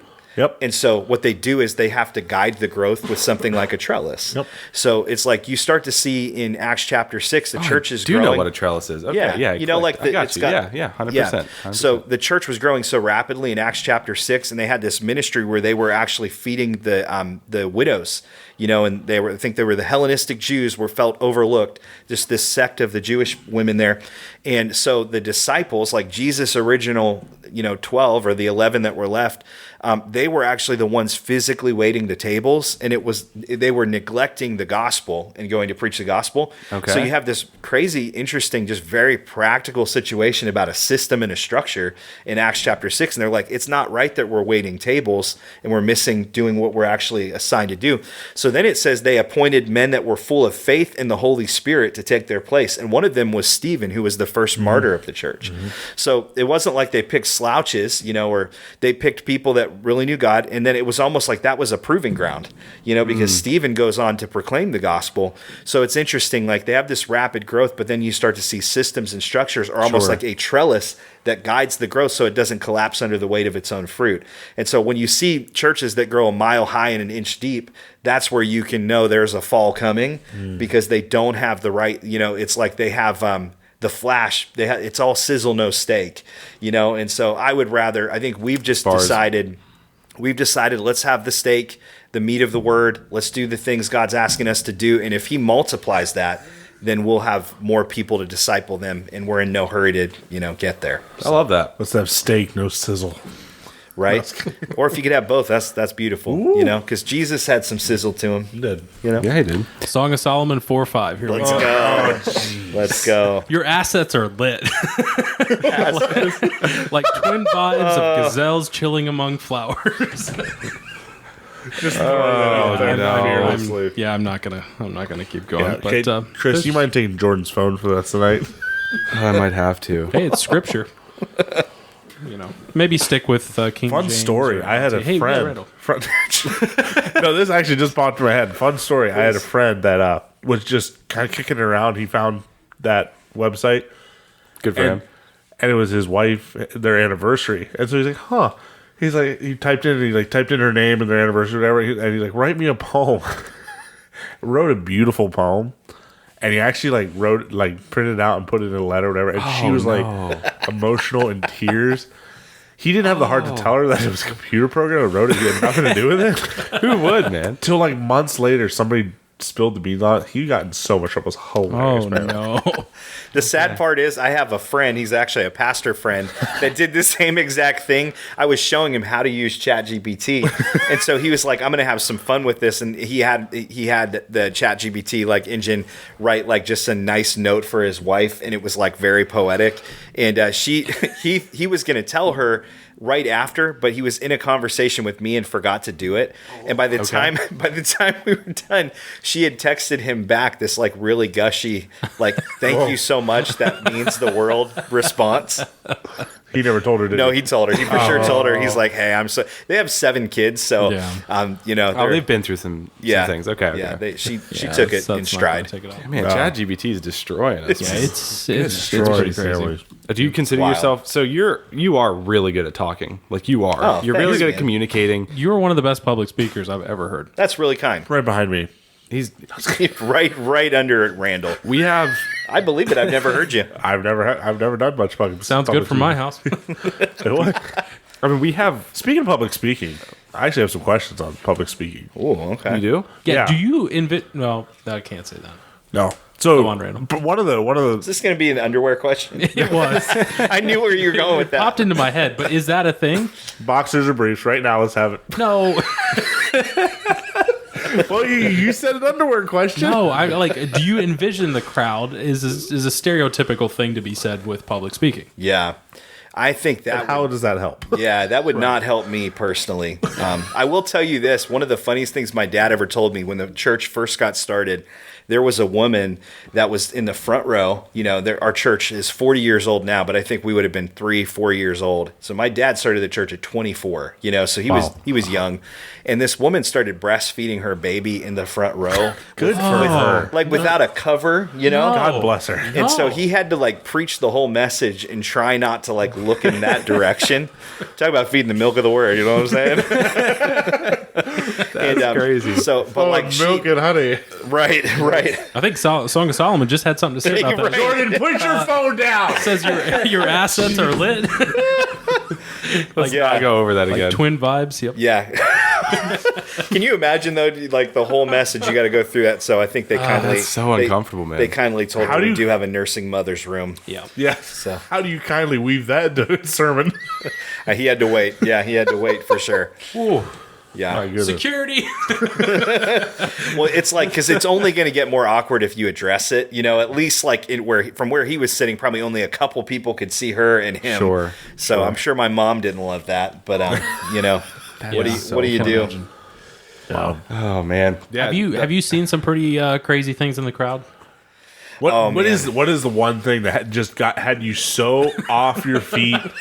Like, there's got to be one thing. Like, you've been preaching since you were like 12, 6, 7, 4. I preached my first message, I think, when I was 14 or 15. What am I doing with my life? So what is the one was thing that awful, by stands the out way. where it's just like, oh my goodness, that had you just spinning? Okay. Well, I mean, there's been a lot of Gotta funny be a things that have couple. happened over the years. Even this weekend, I was at a friend's church, and he was out of town, so I was filling in for him. Really great church, an amazing church. Now, But it's a big butt coming. There were 6 breastfeeding mothers. No, thankfully that was not the case. But there was somebody that was handicapped that was wheeled in, and they did not have like the ability to verbally process, but they screamed. Like to interact. And so I was hearing something in worship, and it was really loud.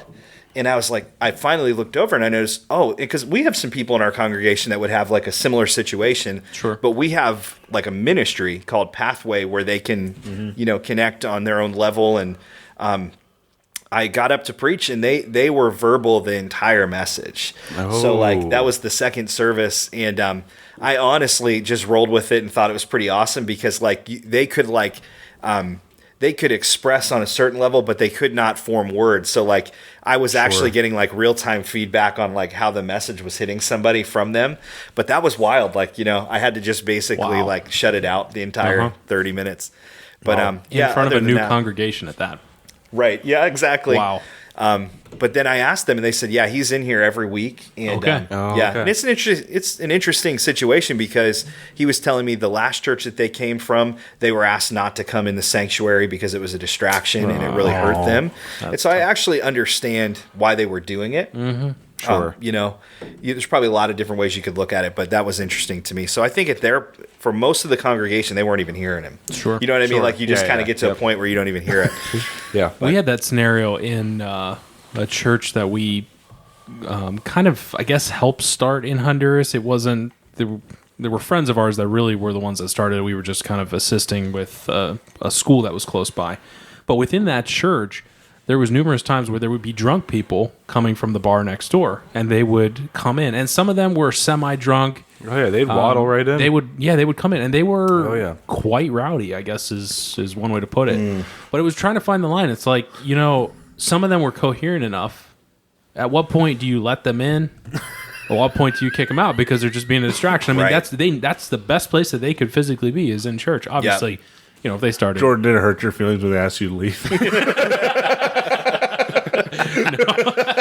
That was good. That was good. Sorry.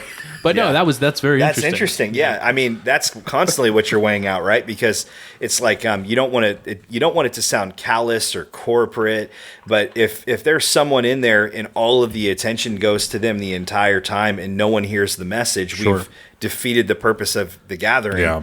And I think people get frustrated and think I'll just go somewhere else, or so I think what does the Bible say? Do everything decently and in order, So it's like in order for the Holy Spirit to have a runway, we've got to clear the path a little bit for him.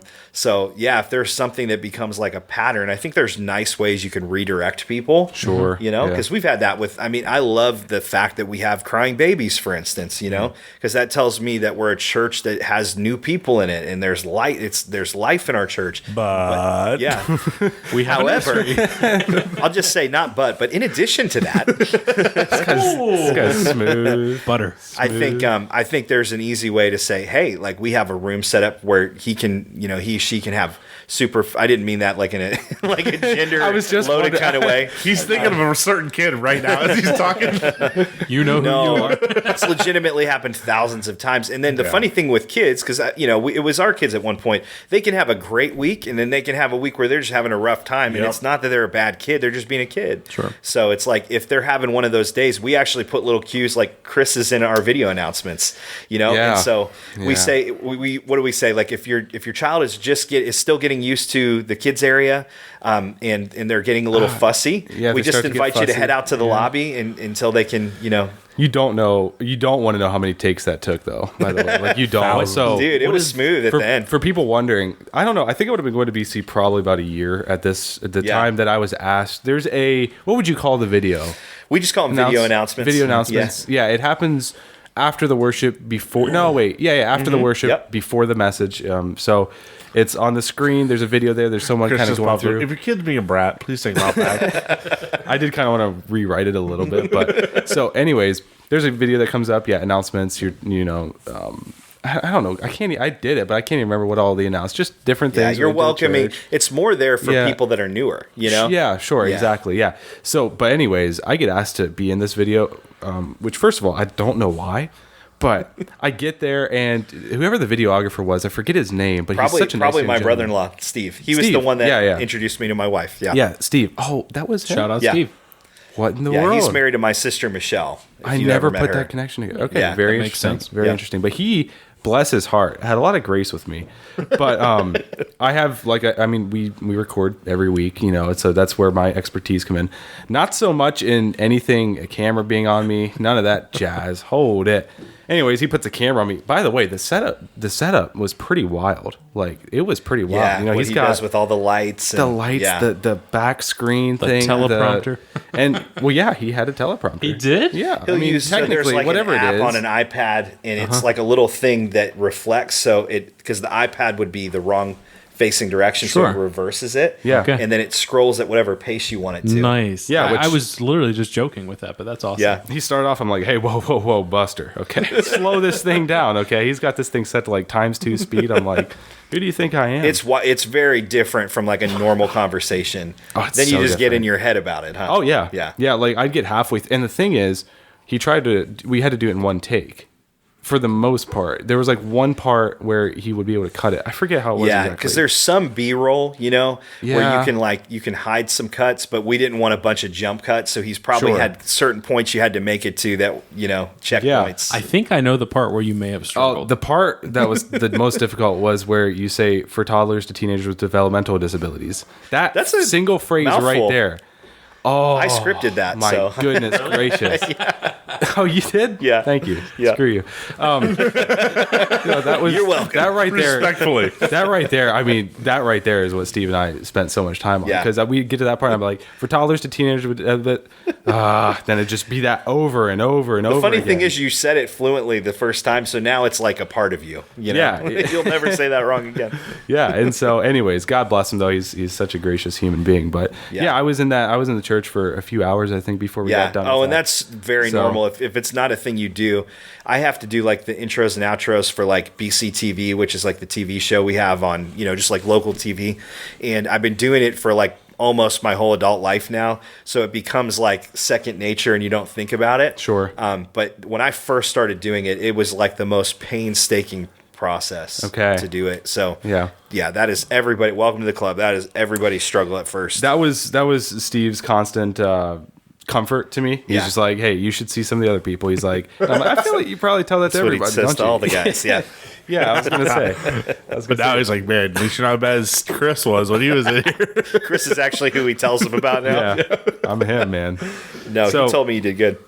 Yeah, I'm sure he did. When I do this, I feel like I got long hair, and I'm like, are you fixing your wire there? it just keeps getting in front of my shoulder. Wait, you're Italian. Have you ever had long hair? Like, just long?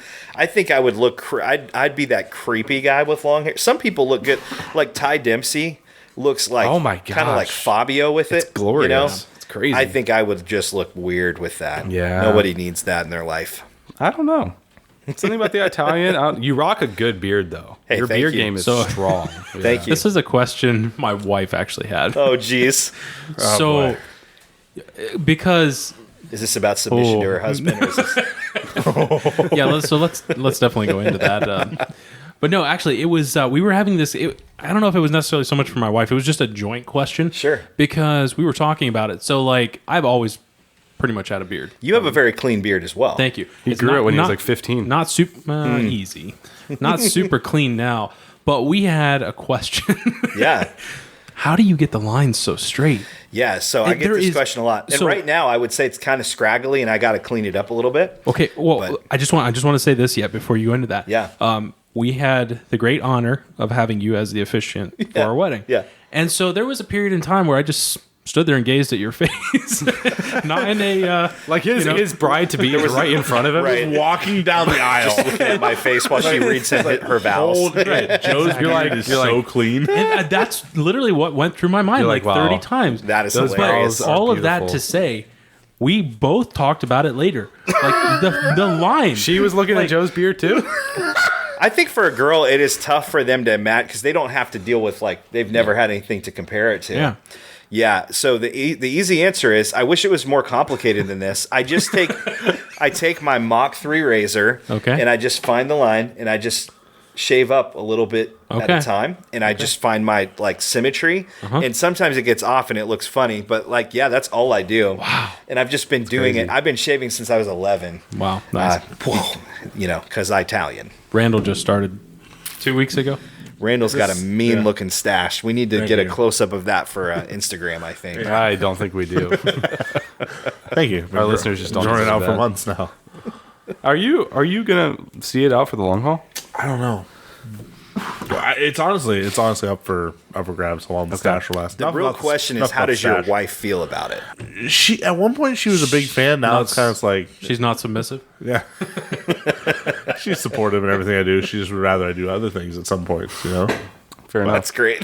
Talking about Jordan's wedding though, that would have been like the first. That's when we met. That's where we met. The first time we hung out a little bit. Yes. I got to know you. Found out we were PKs, and we kind of clicked on That's that. it. Yep. Right away. What is and I had this question too. What is like the best worst experience because you told me that day that you officiated just in 1 year like 20 some weddings or something. There was or you were like a so lot many of Weddings last year. Yeah. I genuinely, we asked. I felt bad. I was like, there is no one else we wanted. Like every Saturday all year is just shafted. No, I loved it. Like it was so much fun. Yeah, I sent out the text, and that was there was a funny story behind that too. But I felt so bad. I'm like, I literally sat there looking at the text like 3 times. I'm like, do I ask him? Do I not? But we really wanted to. No, I was really honored to do it. Yeah, and I think it was like it ended up being 11 weddings last year, so it wasn't it wasn't quite 20, but it was enough to be one a month. But you average pretty much. But you've done quite a few, so Yeah. you've seen a thing or two. Thing or two. We were Nobody? so Okay. No. Anyway, I'm not Or Randall laughing. can say this, but You're not getting this Go ahead, outside. Randall. sorry. What is the craziest, scariest, just like cringe moment that's happened at a wedding you've been a part of? Like, there's got to be something. There's got to be something. Aside from another man staring heavily at your beard. There was this guy. We were in the middle of the woods. Barbecue sauce. Don't finish that, Randall. A love song was we were playing on- in the background. No, it's so funny. I cannot think of one off the top of my head that has been like awkward or weird. But I think that there have been several weddings where the bride was or the groom was incredibly nervous and they like laugh cried through the whole thing. You know, one bride in particular, I remember they just giggled the whole time, which I think is kind of fun. Like I enjoy if there's a little bit of levity to a situation that people sometimes take too seriously. Sure. The only other thing I can remember, this goes wrong a lot, is just anytime there is a ring bearer or a flower girl, that almost never goes the way that it's planned to, rarely. But it's cute. So it gets a pass. I wish I had a cooler answer than that. I don't think fine. I've. I'll tell you where it goes off the rails is if you get invited to the reception. Like I've seen my fair share of just train wreck, best man speeches. Do you know what I mean? Just like where they definitely are. They're the only person in the room unaware of how like cringe it is or awkward it is. They're probably 2 or 3 in by that time, right? Too, and it gets for bad. sure, It gets bad real fast. Yeah, I think they have a little bit of liquid courage. Yeah, and, a little bit. Yeah. We're going here because this really, as someone who hopes to get married at some point in life, sure. I have had. You really need to work out about that, by the way. I have. I've had a few conversations with a few different people. Okay, and I don't think there's anything more that bothers me about weddings than the speeches that ensue. Open mic in general. Well, see, I agree. But I don't even know if that's wait. What did you say? Open mic in general. Is just bad. Yeah, it's just bad. I don't even know. Was that kind of like more our culture? Because I feel like is that just a general world culture? Like some people do, just some don't. Like no, any reception I've been to, I feel like they're going to have some kind of speech. It's rare to not. But but there's always that one aunt or uncle or something. It feels like they have to share something. No, but that's Randall. That's why I specifically asked at open mic because a lot of people don't do open mic's mic. That's not the norm. Ooh. See, that's what I'm saying. We grew up. That's a Mennonite thing. Our culture. Are you familiar, by the way, with the Mennonite culture at all? Through you guys. And probably through the Freeds. I know a lot about culture that I didn't maybe 5 years ago. The Mennonite culture is wild. I'm learning this. It's pretty wild. Yeah. Some of the stuff we do is kind of funny. Yeah, it is. It is. Open mic. I'm here for it. Please don't tell. Open mic is definitely one of them. That's something I just always thought was the norm at a wedding. True Mennonites too. You're not allowed to have anybody in your bridal party that is married or in a relationship either. Okay. So even if your best friend was married, unless his wife is the maid of honor, he cannot be your best man. Really? You have to move a few friends like level away. Yeah, you gotta. Okay, so it's not always necessarily your closest friends that are going to be in your wedding, in a Mennonite wedding. No, interesting. It's who the pastor says that. Essentially, not the church says. Okay. That's interesting. Yeah, it's very church. It's very funny. But I was gonna say it is very church based because I don't know I can't think of the right word, and you're gonna correct me. There's so many different dialects of the conservative side of it. Like what's the right word? Denominations. Denominations. Yeah, I always forget that. I knew what you meant. Same thing. But there's so many denominations that the rules adjust just a little bit more depending which sides you go down. You guys have explained that a little bit. Yeah. It was wild to see how many differences there are within that whole world. So specifically to open mics, someone talking in general, whatever. It really bugs me. Like I have to leave receptions at a lot of weddings because it cringes me out. I've left. I'm sure. No, I don't think there was a single. Maybe there was 1 or 2 weddings. And Jordan's was one of them for sure. That I did not walk out of the reception just to go to the bathroom, quote unquote. Just collect your thoughts. Yeah, yeah. I don't know. Just God, I did go to the bathroom during the but that was a completely different story altogether. I just found this out the other night. He was at my house. Different time. We don't. Not now. That was a whole thing. Okay. And then of course we have at Jordan's wedding one of the most epic speeches we've ever seen. Best man speech ever. Shout out Brandon. Yeah. Let's go, Brandon. That was that's awesome. He's still on probation. That was a banger. They're going to cut to that in post, actually, right now. Please. What was really funny is because he actually sang a very nice song with your wife, Aaron. Yep. And this was in the ceremony. Beautiful. Yeah, it was very beautiful. And it was just something we always envisioned, them singing together. While you stared into my beard lines. Exactly. That was, I love that you keep bringing that up. Everything went to plan 100%. It's true. And It sounds so good. He's going to hold on to that for a while. So he set the scene for this beautiful, beautiful stage, and then he really had to bring everything down with the speech. And 2 very different it's moments. very different. I just thought he was building off of a great performance outside. You know what I mean? I think what it is too, just because as I've gotten to know Brandon, he is not gonna like just constantly be coming at you with zingers. Like he's a quiet assassin, you know. Yeah. And so it was just no one I think saw that coming. Boy, did he have all his ninja stars that night. Oh man, he made up for just all the lost time. Yeah. And it was it was so well executed. Like the timing of it was like comedic timing was at its, you know. The thing is that, and I don't want to take any credit for it because it was his moment. It was great. He talked to me beforehand about whether he should say it or not because he had it all whatever, written and all that stuff. So he's I can't remember right now exactly how he said it all. But there was a certain element to it that was not. No, most down. of it, yeah. But the general concepts, what he's roughly going to say, all that's memorized. You know, you're just waiting. You have to execute it. That's the big part. Is execution. But anyways, he even brought up. He's like, we know, some of the people on certain families, they're going to be there and hear this joke, and it's like it's inappropriate, and just all these things that he went through, and we're. Like, my only input into all of it was like, you just gotta say it. And so, like, I was for it all Did you along. know what he was going to say, or you just knew he was going to say something? No, I knew exactly what he was going to say. Yeah. Really? But he did it so much better than he. So that makes sense. What you told us. Do you remember what you told us directly before he got up?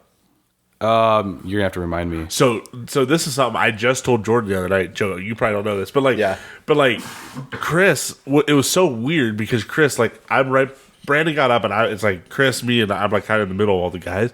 And Chris just leans, kind of like whispering down the way. He's like, "Hey, whatever Chris says, let's just hype him up. Let's just give him let's react." And like me and Tristan and Jeremy and Jared, we're all like, "Yeah, dude, we got Brandon, right? We got him." Yeah.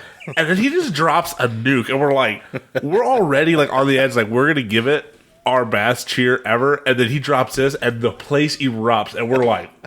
Yeah. We don't need to cheer didn't loud. need you one bit for that at all. Yeah. Well, It I feel was like a hit. because he talked for a good 2 or 3 minutes after that. Yeah. I don't think anyone heard a word he said after. No, I that. didn't Not hear a it. thing. That was the thing. A lot of times those jokes are reserved for the very end. That's your finisher. He Yeah. dropped the mic, but no, he dropped it and then caught it before it hit the ground and then just kept on going. Yeah. Pretty much. Thanks, yes. Brandon, for delivering that memorable moment. Yeah, I heard church very has special. counseling, so send him there. So back to the speeches thing, because usually it starts with the best man getting up there and cracking jokes that really aren't that funny, Right. and kind of wanting to be the center of attention, but just he shouldn't be. And then you get like the maid of honor who she gets up there, usually tells a lot of inside jokes that no one understands, And cries. a lot of Emotional tears. about Yeah. something. Yeah, way too emotional. I was For getting sure. to that, just the tears, the emotions, all that, and it really just it makes me so uncomfortable. Like the from start. I to end. don't think you're a target demographic for these speeches. I know, and the thing is, I know I'm not. But so here's my thing. Here's my thing. Okay, for my wedding, I was like, is it just bad to ask for people if they want to say something nice about me? Like, why don't they just say it to me? Say it to my face. So I was like, yeah, because why does all of a sudden there being a mic and a people? Why did you have to wait 20-some years to tell me? Why don't you just tell me? Exactly. I never knew you loved me. Yeah. I mean, like, good grief. But like, I just think it's really uncomfortable to put all those other people in this situation. Like, if I'm at my own wedding, I'm not really high. I used to be this way. I'm not really high on like being the center of attention. Like, I used to just talk and Really? and crowd. Yeah. Like, Okay. yeah, see, you wouldn't have known that side of me. But when I was like 15 to 16. you're a social person, but I guess I haven't seen you. Yeah. But when I was like 15, 16, I just really enjoyed being the center of attention. Okay. I don't know where that changed along the way. And I don't like mind it. That has changed. Yeah, I know. Interesting. You would know that. You used to go to mom and dad and be like, he was talking a whole lot tonight. He just wouldn't shut up and like all these things. So It's probably something I said. but yeah, I just, as someone, like, I used to be like that, not anymore. For that to be my own wedding now, and I'm intaking those things from that person, I still look at it from the other people's perspective. I'm like, I'm still uncomfortable from this. Like, That's you know what funny. I mean? You sound like my brother. So I think that this is, I'm going to just throw this out there as an idea. I just feel like your wedding is your wedding. And really, it's going to be up to the boss, who is your future wife. She's going to have opinions that your opinions will go out the door. I mean, she'll listen to them, but I don't know that they're going to matter. But Sometimes she'll even consider them. she might even consider what you say. But I think, I mean, here's an idea. What if you let people have an opportunity? Like, what if you gave them a QR code on your wedding invite and you said, go to this, scan this and leave us a 30-second video with, your thoughts. And then you could have some kind of like, you can collect them as a memory, and it's like a time capsule, and you can listen to them or not. But then you don't have, or you could get them ahead of time and then have somebody edit a video make it nice and concise with some music, and there's not the margin of error of like somebody flying off the handle and saying something crazy, So, big fan of that. That is like, that's amazing. You should probably copyright that or like put your name that sounds like it could be a whole service to someone, right? Yeah. Probably exists, but you should probably start that business. You know what I don't like, or what I do love about your idea is the personability of it. Yeah. I feel like that's lost in a lot of what happens amongst a wedding is the personability of it. I'm not, for one, even a big fan of going to weddings where I was at a wedding last year and I didn't really know the people that well. Actually, I met the bride and the groom for the first time. Okay. When I was there. Wait, what? Yeah, I was a wedding. I was supporting. Why were you there? I was supporting my girlfriend. Oh. And I was okay. We should have led with that. Probably. Yeah, but I was crashing a wedding. And I've always wanted to do that, by the way. But no, we were at this wedding, and I met both of the couple for the first time. Yeah. And I heard the speeches, and I heard whatever, and it was just not very comforting at all. Yeah. It was just I was so out of my zone. I was just like So I'm like, how can we make this more of a personable event? Which I know a lot of that's lost also if you have a massive wedding. So that's one thing. Yeah. But and shoot, I don't mean to talk about weddings for too long. I don't know. I'm here for it. The one thing, back to the culture thing again. I will say the culture, for whatever reason that we grew up in, and I have a few theories, but I won't go into them. It was always very customary for the bride and groom to dine and dash. Okay. Yeah. At least what I would have known, dude. Maybe your side of it was different. Wait, you mean by dine and dash? You mean they're not staying for the whole reception, right? And they're not even going to be. You don't see them off. Yeah, putting it plainly, they have other things in mind. Yeah, they're going to consummate their vows. Right. Make it a what does consummate mean? Use of the word consummate. Yeah.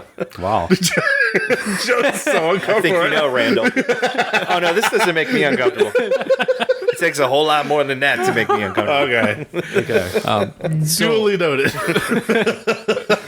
That was one of the things that, and that has always frustrated me from early on. Yeah. It's like all these people spend sometimes thousands of dollars to get their families or whatever it may be, or purchase a couple $100 airline ticket or drive 6 hours or whatever. In my case, there were some people that came from 8+ hours away. Yeah. All of that time, and you just dashed like right after that. Couldn't you waited all this time. You couldn't wait an extra hour. So that really bothers me. And that was one of the goals at our wedding that I was really, really hoping we could try to pull off, is to be some of the last ones to leave. Yeah. And it was really just... Which you were. Yeah, it was really just us and a couple other family members. I was there. The last ones there. So I do want to ask you, Randall, because my perspective of it growing up, and this is where you have different circles. It just all kind of plays out differently. My perspective was always if the couple stays longer than like just towards the end of the reception, that's pretty wild. You know what I mean? Like other people start leaving before them. That's something I didn't ever see until like a few years ago when I was at a different style wedding. So like that was my take growing up. Do you feel like that was differently for like what you saw, like couples actually staying? Well, I think the worst, and here we're gonna go down the Mennonites, if you're going down that genre. Let's enlighten Joe. I'm here for it. So there's like 3 different stages of Mennonites. See, I'm learning this too. So there's Mennonites, which are clearly Mennonites that are unashamed of it and just they're Mennonites. There's the ones that are still Mennonites, claim they're not Mennonites, and there are ones that are Mennonites that like are drastically running away from it as fast as possible. The worst ones in weddings are the 2 top stages. Like the actual, when I think of Mennonites, and I think of the first stage, and they are incredibly hot. They're like the hospitality at a wedding, and the people that they stay around. They say hi to all their friends. They talk to everybody. It's actually super laid back. It's cool, calm, collected. There's no... It's a family-oriented thing, whatever. The worst stage are the people that are, like, coming out of the Mennonites and, like, pretty much, like, either hate their heritage or try to get away from their heritage, like the stage 2 and 3. They're the ones they're the dine and dashers, if you want to call it. Yeah. Okay. I would agree with that.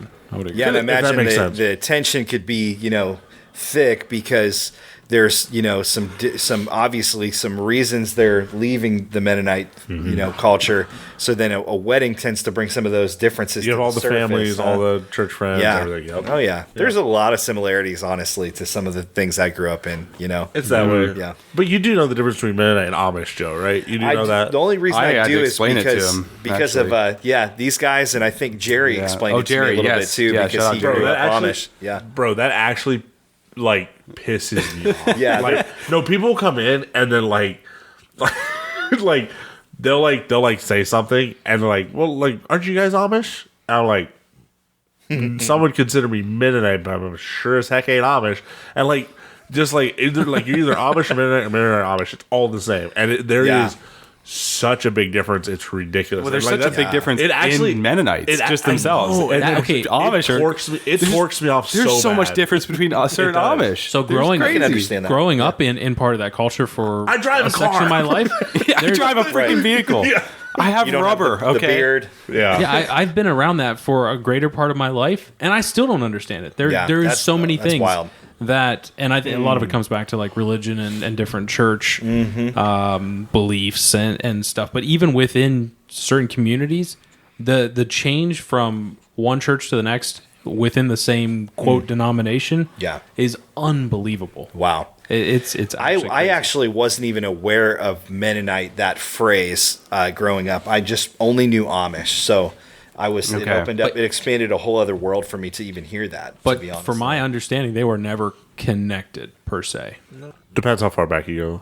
I think this needs to be a whole episode where it's just we do a deep dive. I would love to. We have to have a historian on the podcast or someone who knows their stuff. I know a couple that know very, very the Mennonite background. And fun fact, this area is the Hoarding Mennonites. I think it's Hoarding Mennonites. Say that. Can you say that more clearly? Right. No. Let me throw that in the chat. I'm gonna need a stronger pronunciation of what you said. It's one of the biggest locations as far as quantity wise in this area. It's this area. Horning. Yeah. HORNING.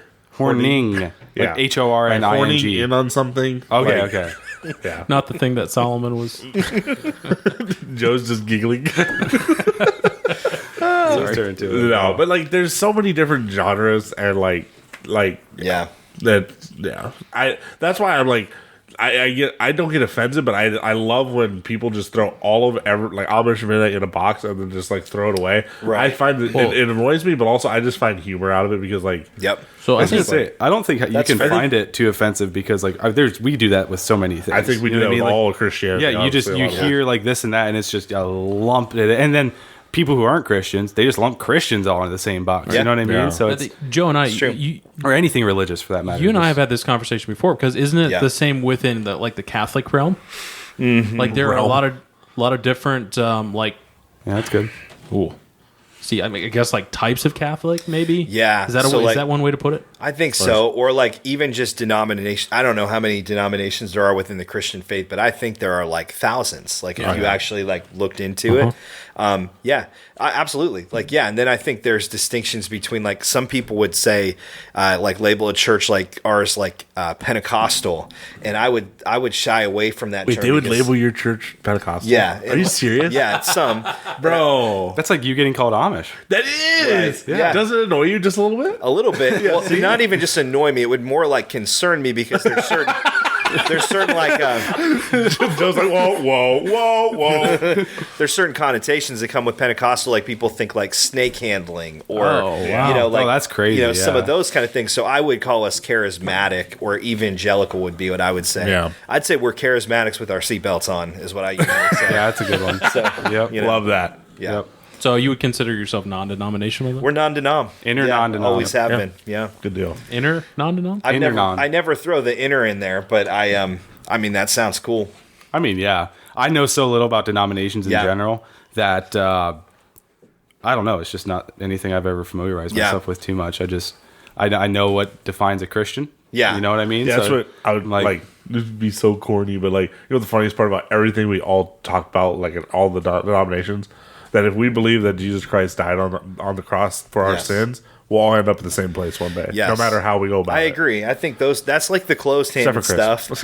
And then there's open-handed stuff. Whoa. Wait, except the what? I didn't hear the last part. Nothing. This goes back to an earlier episode. It's Well, then there's certain I don't know. distinctions which I'm poking a hornet's nest here, and we don't have to talk about it. Do your but probing. like, I'll see people like post things about like LDS or Mormon, and they'll kind of try to say that we're like on the same team, and I'm like, no, you got to read like what they believe. We believe very different things. Sure. So it's yeah. funny, like in just general American culture, people are just uneducated about what certain religions believe in general. So. Yeah. Yeah, I don't know much about the Mormons, but they have pipes. Yeah, they can sing. They can sing Yeah, like for sure. nobody's. I have a Tabernacle choir. Yes, there's a channel on my TV that. Wait, those are always- Mormons? Mm-hmm. Sorry. Okay. Yeah. Sorry. Go on. Mormons. Or sometimes it's Or is it is the Mormon Latter-day- different You're than, going somewhere than else LDS? It's the Church of You know- Jesus Christ of Latter-day Saints. Randall. I think it's probably. Well, I'm not I qualified. think that might be the same thing. Is it? I'm showing my ignorance. Yeah, but it's You know? one of those denominations. I mean, they can actually, I know that their, I guess religion would be different than what I would believe. But my goodness, they can sing. Yeah. It's impressive. Okay, not to. doubt. We got to keep this moving because Randall actually does have a time frame tonight. He actually has a We have life, 12 minutes left with Randall. and Joe does too. I So got we a want to be very, cautious of Joe's very, time. very important league volleyball game to get to. So Joe still has a sermon. To That preach starts after at this 8. tonight. What? Like at 8:30 or something? 8:30, yeah. Oh wow. yeah, Okay. that's how dedicated we serious. are. We're working. Okay, so we have. We wanted to get to a few questions here, Please. I've been waiting. I'm a little bit nervous, but let's do this. No, I mean, so you can take as much time as you want to answer them, or as little, whatever. I don't really care. And if you guys have any questions, Randall and Jordan, to chip in the meantime, I'm pretty much personally done. you've wanted to know, as far as from a personal aspect, throw those in. Doesn't matter. So this was an Instagram poll. If you Do them want a to bit. give Try to do a bit rapid fire just to keep Joe. We can keep honest, it moving. Keep me honest? We're Okay. we're gonna cover a handful here, so yeah. Okay. We need your opinions on these. Okay, starting off, should a couple kiss in public? Oh, that's a good question. I do not have a problem with couples kissing in public. I think where they get into real trouble is when they kiss in private. If they're not followers of Jesus, or if they're not married yet. But I think the heart of this question is just PDA in general. Yeah. Is that what you think they were getting at? Okay. I think it's okay to kiss in public. I just think it's how you're kissing. Is there a difference between kissing and making out? Yeah, like See. I don't like PDA. I don't like making out in public. That's a pet peeve of mine. But I'm sure I would never have a problem with somebody like kissing their spouse or Greeting girlfriend. their spouse when they Yeah. meet at an airport. Come on. Greet your brother with a holy kiss. That's in the Bible. Another topic. Do we want it? Why did you look right at me, Joe? When you said that. Like you have a nice beard, but I was gonna say Jordan was the one looking at your beard. It's like, come on now. all right. Do you wait? next hold up, question. Hold up, real quick, Joe. Do you realize that like that would be very prevalent in our earlier heritage of our culture? So I've had a whole conversation with I think Harlan about this. That Okay, was like shout a out Harlan very Freed, normal yeah. thing. Yeah. Yeah, no, 100%. Yeah, Wow. I don't want to. I don't Like, not to put this more bluntly, kissed men. but I was gonna say I've seen You my guys have father kissed kiss a whole men. lot of men. Yeah, Yeah. yeah. I've seen my father reject a kiss from another man. I do want to be very careful Yes. because, like, we like just that's a very sensitive topic. Well, And is it from that pra- scripture? people that still practice it, it's a very pure It thing. is I don't from want that to. I don't want to scripture, go Joe. mocking it. Like, I'll stand up for my bloodlines. This it's a very pure thing. Looking and it it's up. like a very What I should know what book that's in. Oh, Tell I you don't in know. 1 second. I don't know. I wouldn't have been at the time when I would Don't have fail me now, Google. at the time when I would have been most exposed to it. I would have been pretty young. So I have like no signal here. yeah. why not? Shoot, did we not Yeah. get you the Wi-Fi? So it's okay. Actually, it worked. So 2 Corinthians 13:12 says, "Greet all the brothers with a holy kiss." Uh huh. Yep. Yeah. Or no, I'm sorry. That's 1 Thessalonians 5:26. So I don't have the context on that, but I think it's just talking about It's a like greeting. fellowship with. Yeah, it's a holy thing. Yeah, they you take know? it literally. I had a kid at Yeah. the summer camp who meant that in a very different way. So you know what I mean. So you have to take it with a grain of salt, depending who Sure. it's coming from. You know what I mean? Yeah, It happens. scripture. I mean, scripture can be taken many ways if you don't have the right context. Right. It was very funny. I'll just throw this in there at one point. My family and I, we went back and visited a church that actually did this. Okay. And we were many years removed. Actually, I was never really necessarily in that setting. Yeah. But talking about my parents. Sure. And this guy came up to my father and kind of went in for one, and my dad's like, what's happening here? And kind of backed away, and there was this awkward, like, are you going in? Are you coming out? Like, it was just Wow. Fairly funny. One did not happen then, but so that is interesting. It was very awkward. Wow. Yeah. Yeah. It's a whole thing we could get into, but we're going to keep it moving here. Okay. Welcome to the show. And I Joe. did mean to say, sorry, I meant to preface this. These are questions fans sent us in. Yeah, they so, were. Oh, man, we fans? did ask a pastor. Yeah, we have fans. Sorry, not fans, listeners. Sorry. Fans, They're listeners, fans. same thing. Yeah, whatever. Yeah, Okay, next absolutely. question. Thank you to everyone who sent in a question, by the way. Yeah. And thank you to those ones who will not be making it as well. I'll thank you Appreciate after that. I've heard the questions. We'll see. Okay. All right, next question. Can we drink actual wine for communion? Ooh, that's a good question. Ooh, Yeah. Jordan actually has a funny story on this. Yeah. Please. I think it was maybe either. I'm trying to think if it was you and I one time were post communion, and I think the Did little it tastes a little off. it was a little Yeah, off. dude. Yeah, if those I think- sit a little long. Yeah, Sometimes you get a bad batch and they're like almost fermented out of the package. And you're saying the communion cups that would be yeah, used at there's like BC. these little Yeah. pre-packaged communion Yeah. cups that have like the wafer with one level. Which, by the way, I wish they were a little easier to peel back because I've got like a handheld that I like, Yeah, and trying to do that while I hold a handheld, I Dangerous. now actually just hand it to my wife, and she like Feeds Smart you? play. Yeah, It's a good play. yeah. Yeah, it's a sign of submission So- too in front of everyone and all that good stuff. So, anyways, Joe. Back to the question. Amen. No, back to Okay, the question. go on. I would say that that's just a conscience issue. I don't think there's a right or wrong. Obviously, Jesus did it. Where I go, where I would have a hesitation in like a larger setting is what I mentioned earlier, that you might have people that are recovering alcoholics and have addiction issues, and that could make them fall back into Yeah. old Amen. patterns or behaviors. So, Yeah. So it's really about choosing what you said earlier about if it caused your brother to stumble. yeah, Don't do it. Exactly. Be conscious All right. of that. Fair enough. Good answer. Next question. Is premarital hand holding allowed? Asking for a friend. That's a great question. Is this a Premarital? thing that would come up in your background? Oh yeah, yeah, 100%. yeah. That and anything else related to any kind of physical touch. Some would Just- say any form of physical touch leads to. Right. do we have that kind of demographic though in our following? base? Oh yeah. Oh, we got him. Oh yeah. I guarantee you they're fascinated by it, whether or not they lived in it. Well, it kind of reminds Someday I'm me gonna of hold a the hand like Duggars. that. Did you guys ever watch Oh yeah. 19 Kids and Counting? So I feel like we Low-key, had a yeah. lot of experience with similar families. Like they're kind of that fundamentalist, like we call Sure. them quiverful movements, you know? And do you know what I mean by that? Where they'll say like a good child is saying. like the, arrow in the quiver of a Wow. parent. Big And, quivers. Right. There are a lot of them. Yeah. So many quivers. And, all the quivers. all the quivers. Yeah. What was the question? Are we allowed to hold hands if we're not married? I think so. Yeah. Okay. I think that your limits. It's a conscience issue again. So like, because Yeah. I'm a former youth pastor, so I know that there were some, like for me, Erin and I, as I mentioned before, she could not keep her hands off of me. And, no, but like if you know you're going to get married to somebody and you have a natural attraction to them, I think it's knowing, like the Bible says, don't make any provision for your flesh. So it's like, don't put yourself in a position where you would be, if you were tempted, you would give in. So it's like, I always use the example of like, you could put me in an alcohol aisle all night long and it wouldn't talk to me one bit. That's just not my thing. But if you locked me in the ice cream aisle, we'd have some problems. Daddy gonna eat some ice cream? Daddy, some chubby hubby, you know what I'm saying? So like that. yeah, so you know your limits, and then you got to follow God's leading on how to Very live good. pure. Amen. Very good. All right. Next question here. Actually, a picture that was sent in of the cover of a For King and Country song. Asked about what are your thoughts on the title of the song being "To Hell with the Devil." Ooh, okay. So, what are your thoughts on that? Have you heard the song? I'm familiar with For King and Country, but I don't know if I've heard that song. Is it newer? I have Did it actually just not come heard out? the song, so I I couldn't haven't tell you either. about it. I only became aware of it when I saw this question. Yeah, Okay. it appears to be also including Lecrae and one other human. Okay, That I think I answers the saw question a like the little bit music more. video pop up like in my feed. So, fun fact about For King and Country, they are the younger brothers of Rebecca St. James. If you grew up in like the Oh, yeah. Christian music scene, Absolutely. Oh, I did not know that. yeah, that's kind Okay. of wild. So I don't. It doesn't bother me. Like I see what they're doing there, but like I'm sure there's a range of opinions. You probably need some context with that as well. Yeah, I would have to imagine they're saying that's where he's under our feet.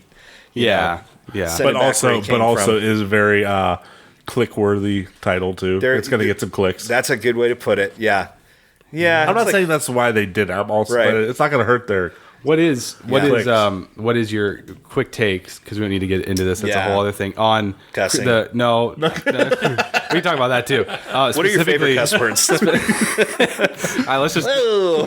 See, this is exactly why I was concerned about drinking. You just spilled water. Water. Oh man. So no, real quick though. What's your take on like the current current Christian hip hop culture? Oh, because I was like Lecrae's, featured on that song, because that's a whole thing in and of itself. Hip hop culture. Well, I've always been a fan of like Andy Mineo. You do look like Andy Mineo, by the way. And I've had people say that. I can't, he's not quite as good as I am at spitting bars and that kind of thing. It's a joke. He's trying to get to your level. No one thought that.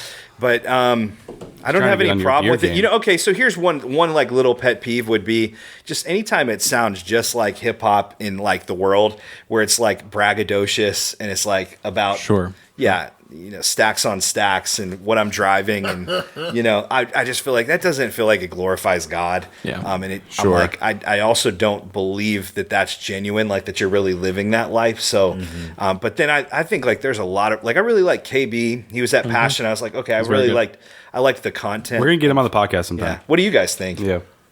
That's more of a question for Chris because he's more into that scene. I was gonna say you guys are more into like the naughty stuff, country. Let's see what else.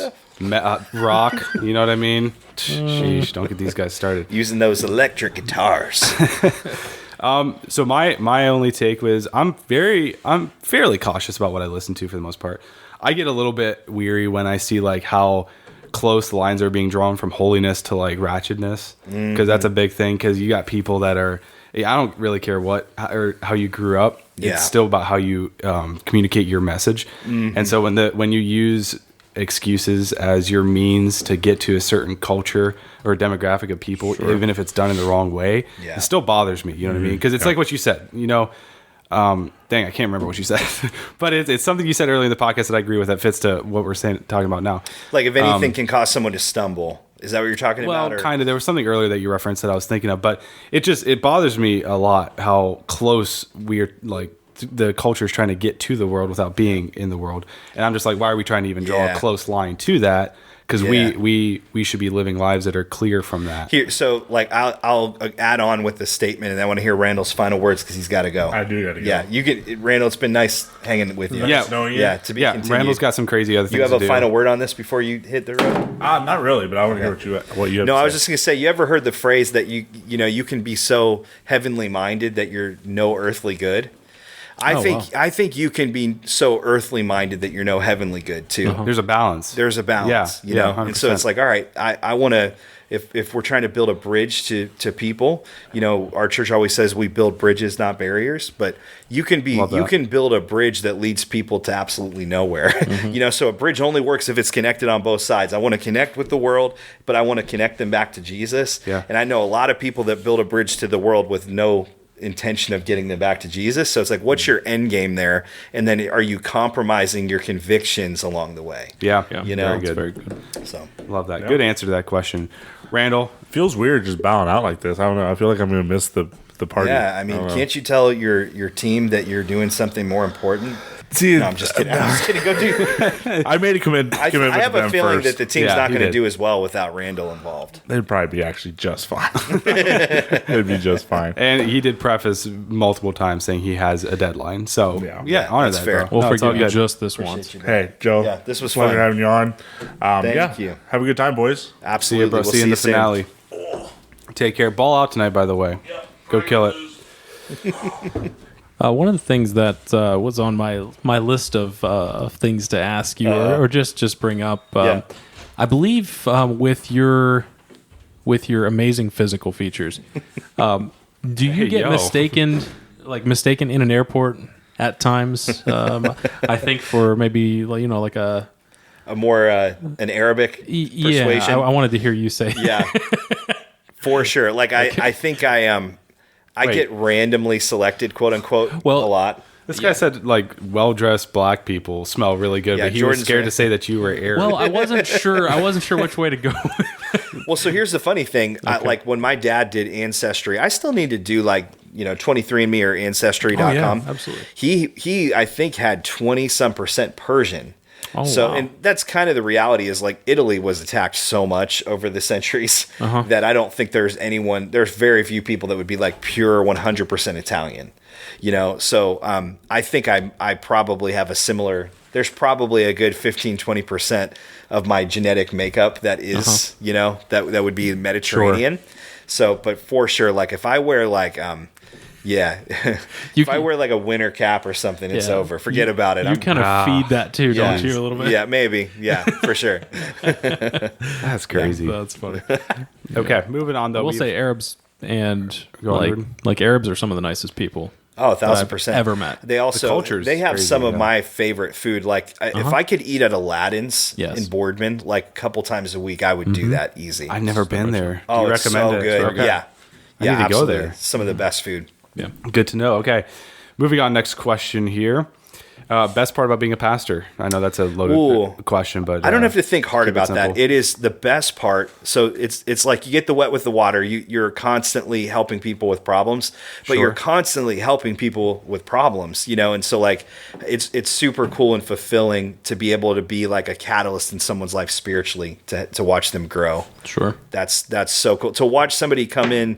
Like I won't say his name, but I'm thinking of a friend that when he came to our church, he wrote on the paper in the growth track class that before he came to our church, he didn't believe in God. Wow. Like, I mean, there's a lot of churches that they're after like people that are already churched, and we're like, no, the bullseye is unbelievers. That's why we exist. So to be able to reach somebody like that and see them all walk through the whole process to like, now I want to help other people meet Jesus. Sure. That's so fulfilling. Love that. So does it feel slightly like in a kind of roundabout way, like maybe like watching one of your children grow up in a probably, yeah. different... It's a little different, but it's got similarities for sure. There's like something really, you end up like being really proud and excited for that. Like when somebody gets baptized and you're just watching what God's doing in their life, and you have the behind the scenes story. Sure, you're like that's hard to beat. That's cool. That makes all the other junk. It makes it worth it. I like that. Yeah. Okay, very good. All right, and coming in from actually Jordan's wife, she had to put one in there. Does your arm get tired holding the microphone during people's wedding vows? That's funny. Yeah, because I had to hold it for you guys while you flipped the pages, right? We both felt really bad. Oh, I didn't even think about it. No, not at all. This guy holds a mic for a living. That is true, but you know what I mean? At an angle, it was extended. I mean, there is a bit of weight there. I mean, I was about to have Chris come up and hold my arms like Moses. We should have done that. We so should have done that. Okay. Now that was something we both brought up numerous times because we had both wrote our vows in a little vow book. Yeah, and they were both like brand new, freshly pressed, whatever, and you couldn't necessarily just hold them open very well with just a thumb. Yeah. And so it was one of those like last minute decisions. I think it was. That's funny. I always have an iPad when I do a wedding. That's the harder thing of the two. If I have a handheld and then I've got to scroll through it somehow with that in my hand, that's more awkward. So sometimes a headset works, but my beard will crackle on it. So that's why I usually go handheld. Because gotcha. Yeah. Very good. Actually, I've been to weddings, whatever it is, that every time I've never thought about that, but when they have that thing coming down, the mic coming down through the side of their head, lapel, whatever that's called, yeah. Is that what it's called? Yeah, lapel. Yeah. Okay, yeah. I mean, lapel is the kind that you clip on your thing, I think, and then that's just called a headset. Just a headset. I think so. Yeah. Okay, the sound issues go through the roof. Then it seems like when you use those things, like I think the sound guy's pet peeve is that they can get you set up perfectly, and then we inevitably like mess with it.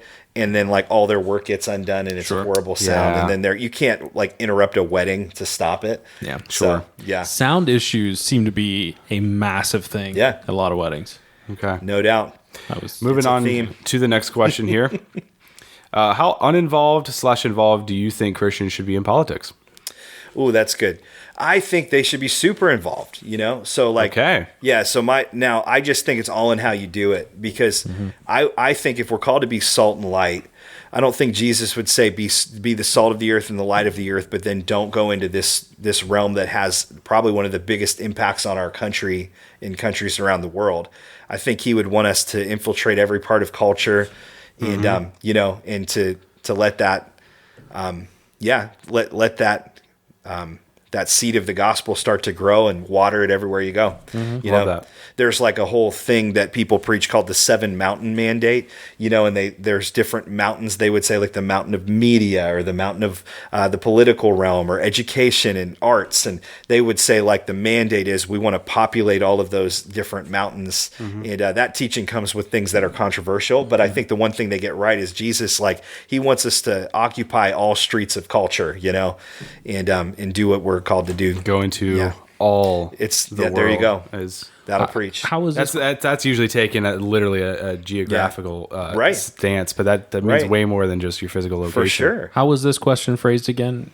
How uninvolved/involved should Christians get with politics? Yeah. Now I think the heart of it is probably See, now we could have. Sorry, go ahead. Well, I was just trying to think because I've faced several of these things in my own life, like when it comes down to physically voting for a party of one side or the other. And I am very unashamed to say that I am against abortion in any state or form. Mm-hmm. And while the candidate that I may prefer is against that, he may be for something else that I feel very similar or equally opposed to. Yeah. And so it's trying to find that fine balance of, I guess, having a level of a clear conscience. Yeah. Saying that you're moving forward with the right thing. And I guess just trying to navigate through that is very fascinating and interesting. I agree. Yeah, I think that is the balance. I mean, like when we went through COVID in 2020, which was by the year I became the pastor at BC Boardman, so it was just a wild year. Sure. And everything was so charged politically. Yeah. And so I don't know if you guys remember this, but we did a series for I think 4 or 5 weeks called The Kingdom. And we just really felt like we needed to just hone in on this idea that we belong to a kingdom before we belong to a country. You know, that's good. And it's not red or blue, it's purple, it's royal, you know, like there's a whole other, it's the way is what they identified with. So it's like, all right, then as I belong to the kingdom first, how does that influence how I vote? How does that influence the candidate that I choose and the issues that I stand for? And, you know, but then I think there's a way to do it and not do it. Like if, I've never changed somebody's mind through a comment on Facebook, you know, and I've preached entire messages on that. Preach. You know? So like, how do I build a bridge to people so that they would have ears to hear what I have to say? Yeah. You know, because most of us are just yelling from our different platforms and we're missing each other, you know? Yeah, love that. That's very true.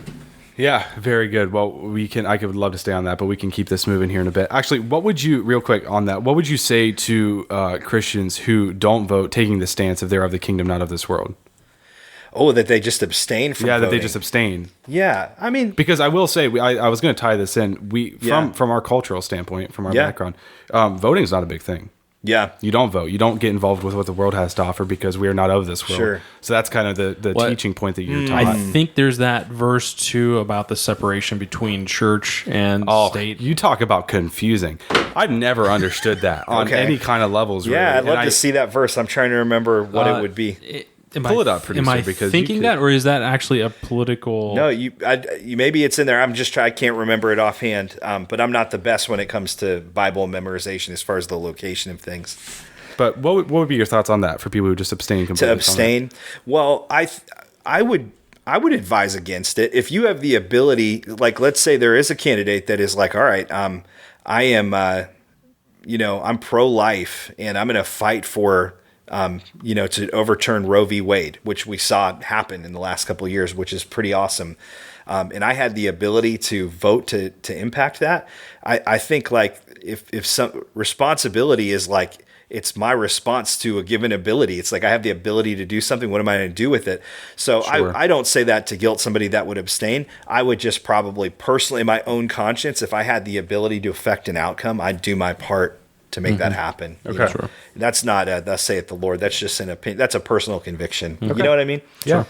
And it comes back to, and we've said it, I think 13 times now, but it comes back to that verse in Romans as well about how just because we do it one way and we have a clear conscience to proceed forward with that doesn't mean another person might have convictions. I agree. I actually 100% agree with that. This is back to more of the generalized voting question, but that someone else might have that conviction and their conscience just doesn't allow them to move forward with something. For sure. I think that's fair.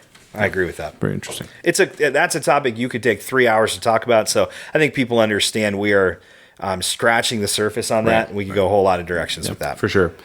Okay, next one here. What are your thoughts on megachurch culture? This sounds like Chris or Jordan wrote this question. I did. Yeah, I was going to say, I wanted to know this. Based on conversations we've had. Yeah. Yeah, and there's probably assumptions built into what megachurch culture is. Since I have the person that asked the question, maybe paint the picture a little bit more specifically so I could respond to it. Yeah, so I don't view megachurch culture exactly as a specific amount of people. Yeah. I view it as that when I ask about a culture, it kind of generalizes a group as a whole. Mm-hmm. I've been to a handful of megachurches, only 3. I guess it's not a handful, but I've been to a few. Yeah. And you see different sides of different things. You see the effects it can do in good and some negative ways. I would say even removing from certain churches, and not to put people under the bus, but certain specific megachurch pastors that we could think of right now that we pretty clearly do disagree with, I would even remove those from the conversation because I know what you would have to say about that. Sure. I would say the megachurch culture as a whole in relation to certain churches like Elevation, Passion. There's other ones I can not think of right now that get thrown in that group where, a lot of even like our culture, BC, is affected somewhat by what those churches do in relation to content they produce, all that stuff. Sure. So, and you have a lot of aligning values, but you also see a culture. That's why I want to know is what your thought is on that culture, because it's a whole interesting thing that is. Sure. Well, I guess it's not completely nuanced because there was big gatherings in the Bible, but it's nuanced in a way of how we approach it. Yeah. That's a really good question. I feel like because there are so many different types of megachurches, like you could find, like John Piper had a megachurch, you know, very, very different type of church than Stephen Furtick's church or something like that. You know what I mean? Yeah. So, and I hear you saying it's the mega is not necessarily the size. It's like it's the culture. It's a subculture almost of Christianity. Yeah. Yeah. Yeah. Yeah. Jordan, do you have anything you want to throw in there just to add context or I thoughts? don't think so. I'm just deep in thought. Yeah. I think that in any culture, we are all humans with the same tendencies, and our flesh all wants the same thing. And so we have to be really careful whether we're a church of 100 or a church of 50,000 to make sure that we're honoring God in everything that we do. Yeah. And that we're never doing something just because, you know? Sure. And so, like, I don't know. I know some pastors related to some that would have like a mega church. I think by the standard of the definition, I think BC is a mega church. So I think it's is funny. Yeah, it's few like thousand or more, right? I think they typically say like 2,000 or more Yeah. is like the line of demarcation. So it's like, you know, on some level, I think what's more concerning is like then you even see smaller churches mimicking the culture of the mega churches. Sure. And what I always look for is like, what are the signs of health? Like, is there accountability?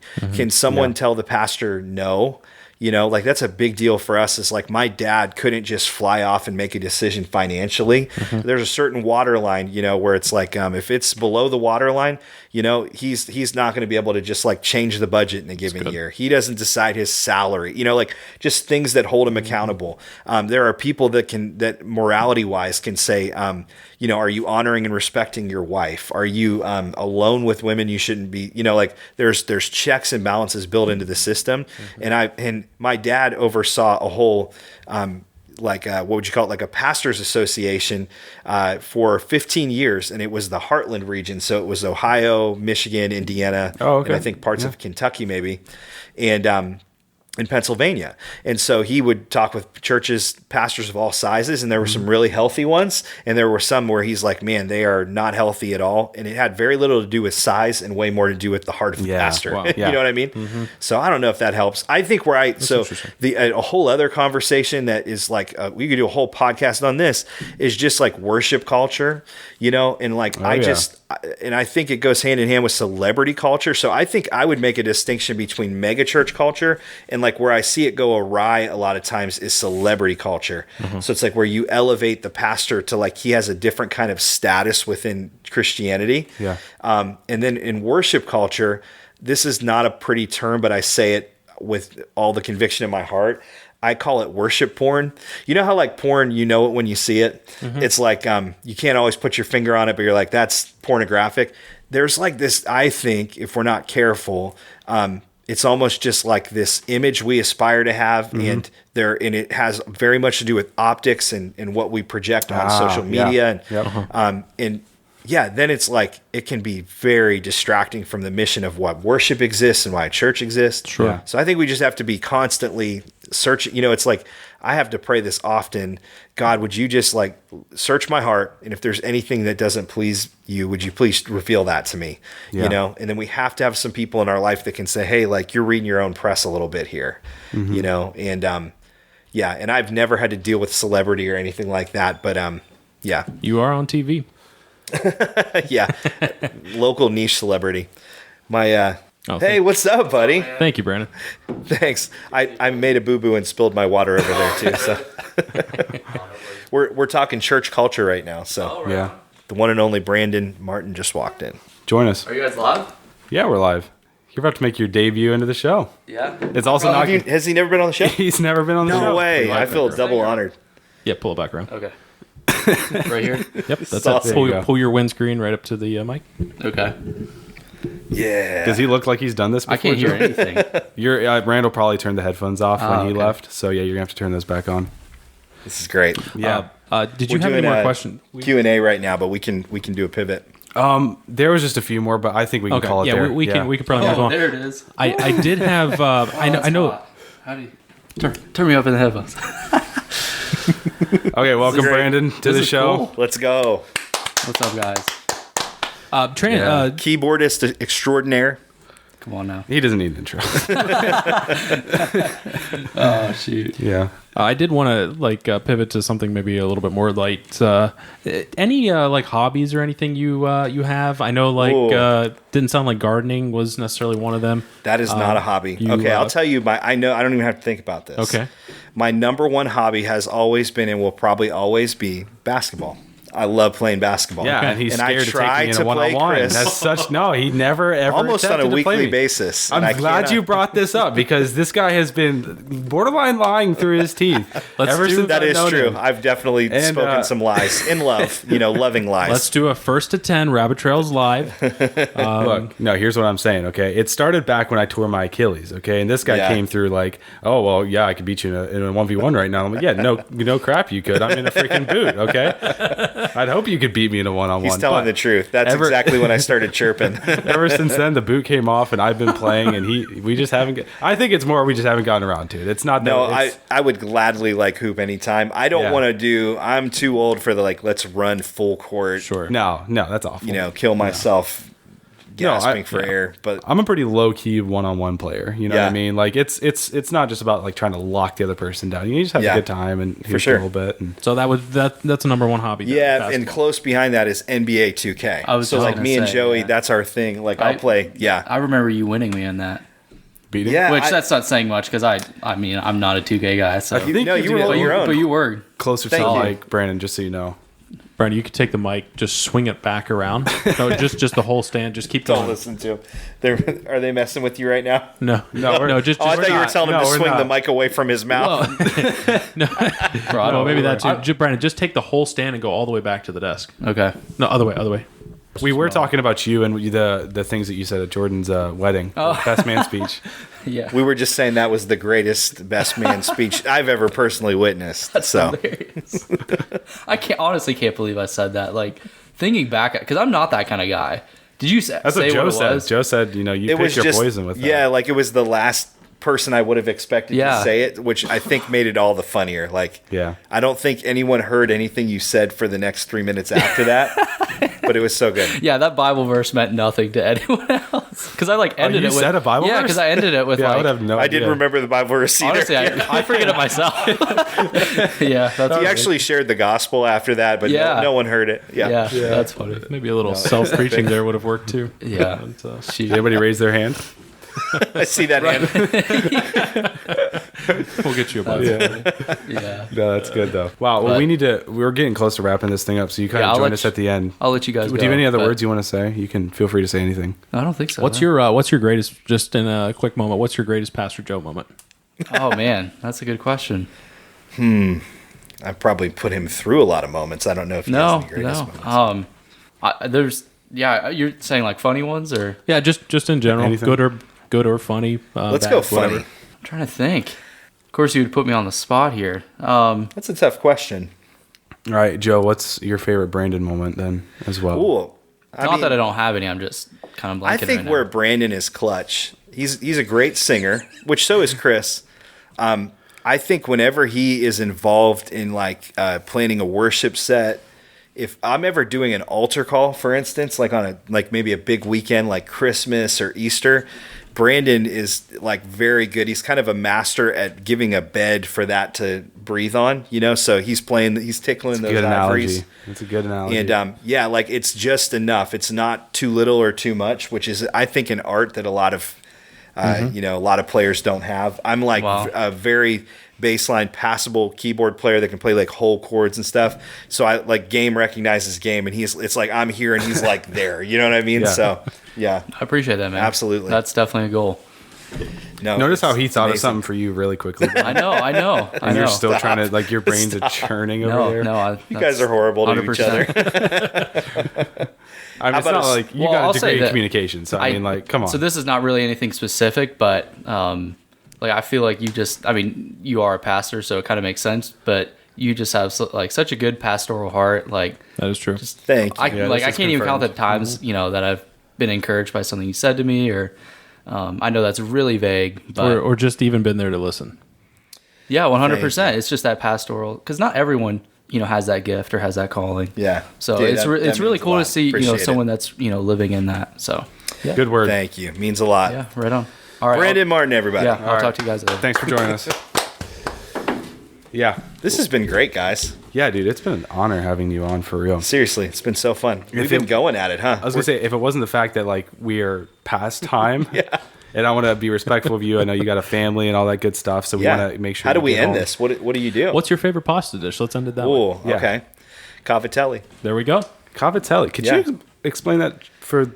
Cavatelli is. of mine? Do you mean just what it is? Yeah, I really do not know. Yeah, it would be almost in that penne family, but it's more doughy. Have you ever had rigatoni, penne? Yes. Oh, I got the Rigatoni is my funniest story favorite. for you, and she would hate me if I said this, so I'm Okay. going to say it. My girlfriend actually, she said this so innocently, and it was awesome. But she was like, "Yeah," and I was ordering the pini, and I was so caught off guard. I'm like, "Oh, okay, new food. Okay, I guess we're going to try it out here." And she was telling me about this food, this dish she ordered. And it come to find out here, I put the pieces together in my head. A few minutes later, I'm like, "Wait, did you mean penne?" That's an easy mistake. I heard it pini for the first time ever, and I just always thought I've always heard it now penne. you're ruined for any other pronunciation. Right. Yeah, and so anytime that comes up, I kind of That's pretty funny. yeah, I rub her on it a little bit. It annoys her, but hey, we all pronunciate things wrong. So I mean, I said Italian. You prefer That's fair. Italian. Aaron, when I first met her, said cement instead of cement. So, interesting. Yeah, and I never let her live that one. Is down. it pop or soda for you? I go pop, but boy. I know I think the majority of the country is soda. Yeah. Yeah, I've looked at. Have you ever seen the map breakdown? Yeah, It's just We're- this or what are sliver- you guys? Soda. definitely soda. Oh, okay. Now, and some people say soda pop. Yeah, no, but see, those are they're the people crazy. both sides can agree are just crazy. Yeah, yeah, I mean, I'm not a psycho. yeah, for sure. Very well. For sure. Well, we do need to wrap this up. Thank you, Joe. Thank you, for guys. joining This was us. fun. Yes. Absolutely. This is an Let's honor. do it again sometime. I was going to say we are actually. You don't know this, but we are ending the season 5 here in a week or two. Okay. So this is coming up here where we're ending this. So we are honored that you joined us here. Yeah, this to was kind fun. of round out the season and get a pastoral perspective on a few different things. Yeah. Definitely would love to have it happen again in the future at some point because it was a lot of fun. It was a perspective that this podcast does not ever It's probably get. very different than You know what I most mean? episodes. So It is. but it's good. But it's great. to mix it up like that. Also, I just want to say before this podcast ends, Caleb Shaw has been avoiding me for years because he can't beat me in 2K. And Caleb, I'm coming for you. preach. Let's go. There we go. Good enough. Okay. Caleb, you heard it, man. You got to take him up on it. Did you, real quick, did you hear Caleb's obsession with Sofia Vergara? No, I did not. You didn't get far enough into the episode yet. Thank God I didn't. I think you just listened to the first one. The second one is kind of where everything goes East Palestine off the rails. Is Sofia Vergara the person on Modern Family? Oh, yeah. I was going to say America's Got Talent because my daughter loves that show. I don't know if she is, actually. She may actually have been. I'm not sure. I don't think so. But I know who you're she could talking be. about. She could be. Yeah. Yeah. I only know her from Modern Family, though. So Caleb Shaw, huge Sophia. Anytime she comes on TV, I text him a picture and just ask him how it's going. So. I heard his GOAT debate. I heard the LeBron MJ. Yeah, we couldn't get him to shut up about that. Yeah, and I'm Team Caleb on that one. Oh, so okay. We'll save that for next time. Okay. Very After good. LeBron wins his next championship here in a couple of weeks. Okay. But this has been episode 119, everybody. Thank you so much for joining us. It's been a pleasure. Pastor Joe, seriously, thank you so much for taking the time out of your schedule. Pleasure. It's been awesome. One thing I did want to say about you and your father and the church community you've cultivated. Yeah. Very much so appreciate how simple you keep the gospel, how simple you keep the word, all that. Something that appealed to me in a very big way is how much you are the ability to take things in the Bible that can be confusing and simplify them for and just to simply apply them to our lives. You know, it's there's some Sundays, you know, you listen to a sermon and you're like, I don't know what to do with that. But I don't feel like I've rarely ever had that at going to BC. You hear something, you're fed it, but at the same time, it's like, wow, you on Monday comes around, you're like, oh, I can just apply that to life. You know what I mean? Yeah. It's just very applicable. That means a lot. Very practical is a word I use all the time in relation to BC. So that's been a huge blessing. Want to bless you in that way and just say those nice things about you. It's been a huge blessing attending your church. Guys. And I'm very proud of you guys, and your whole family's amazing, and even Randall.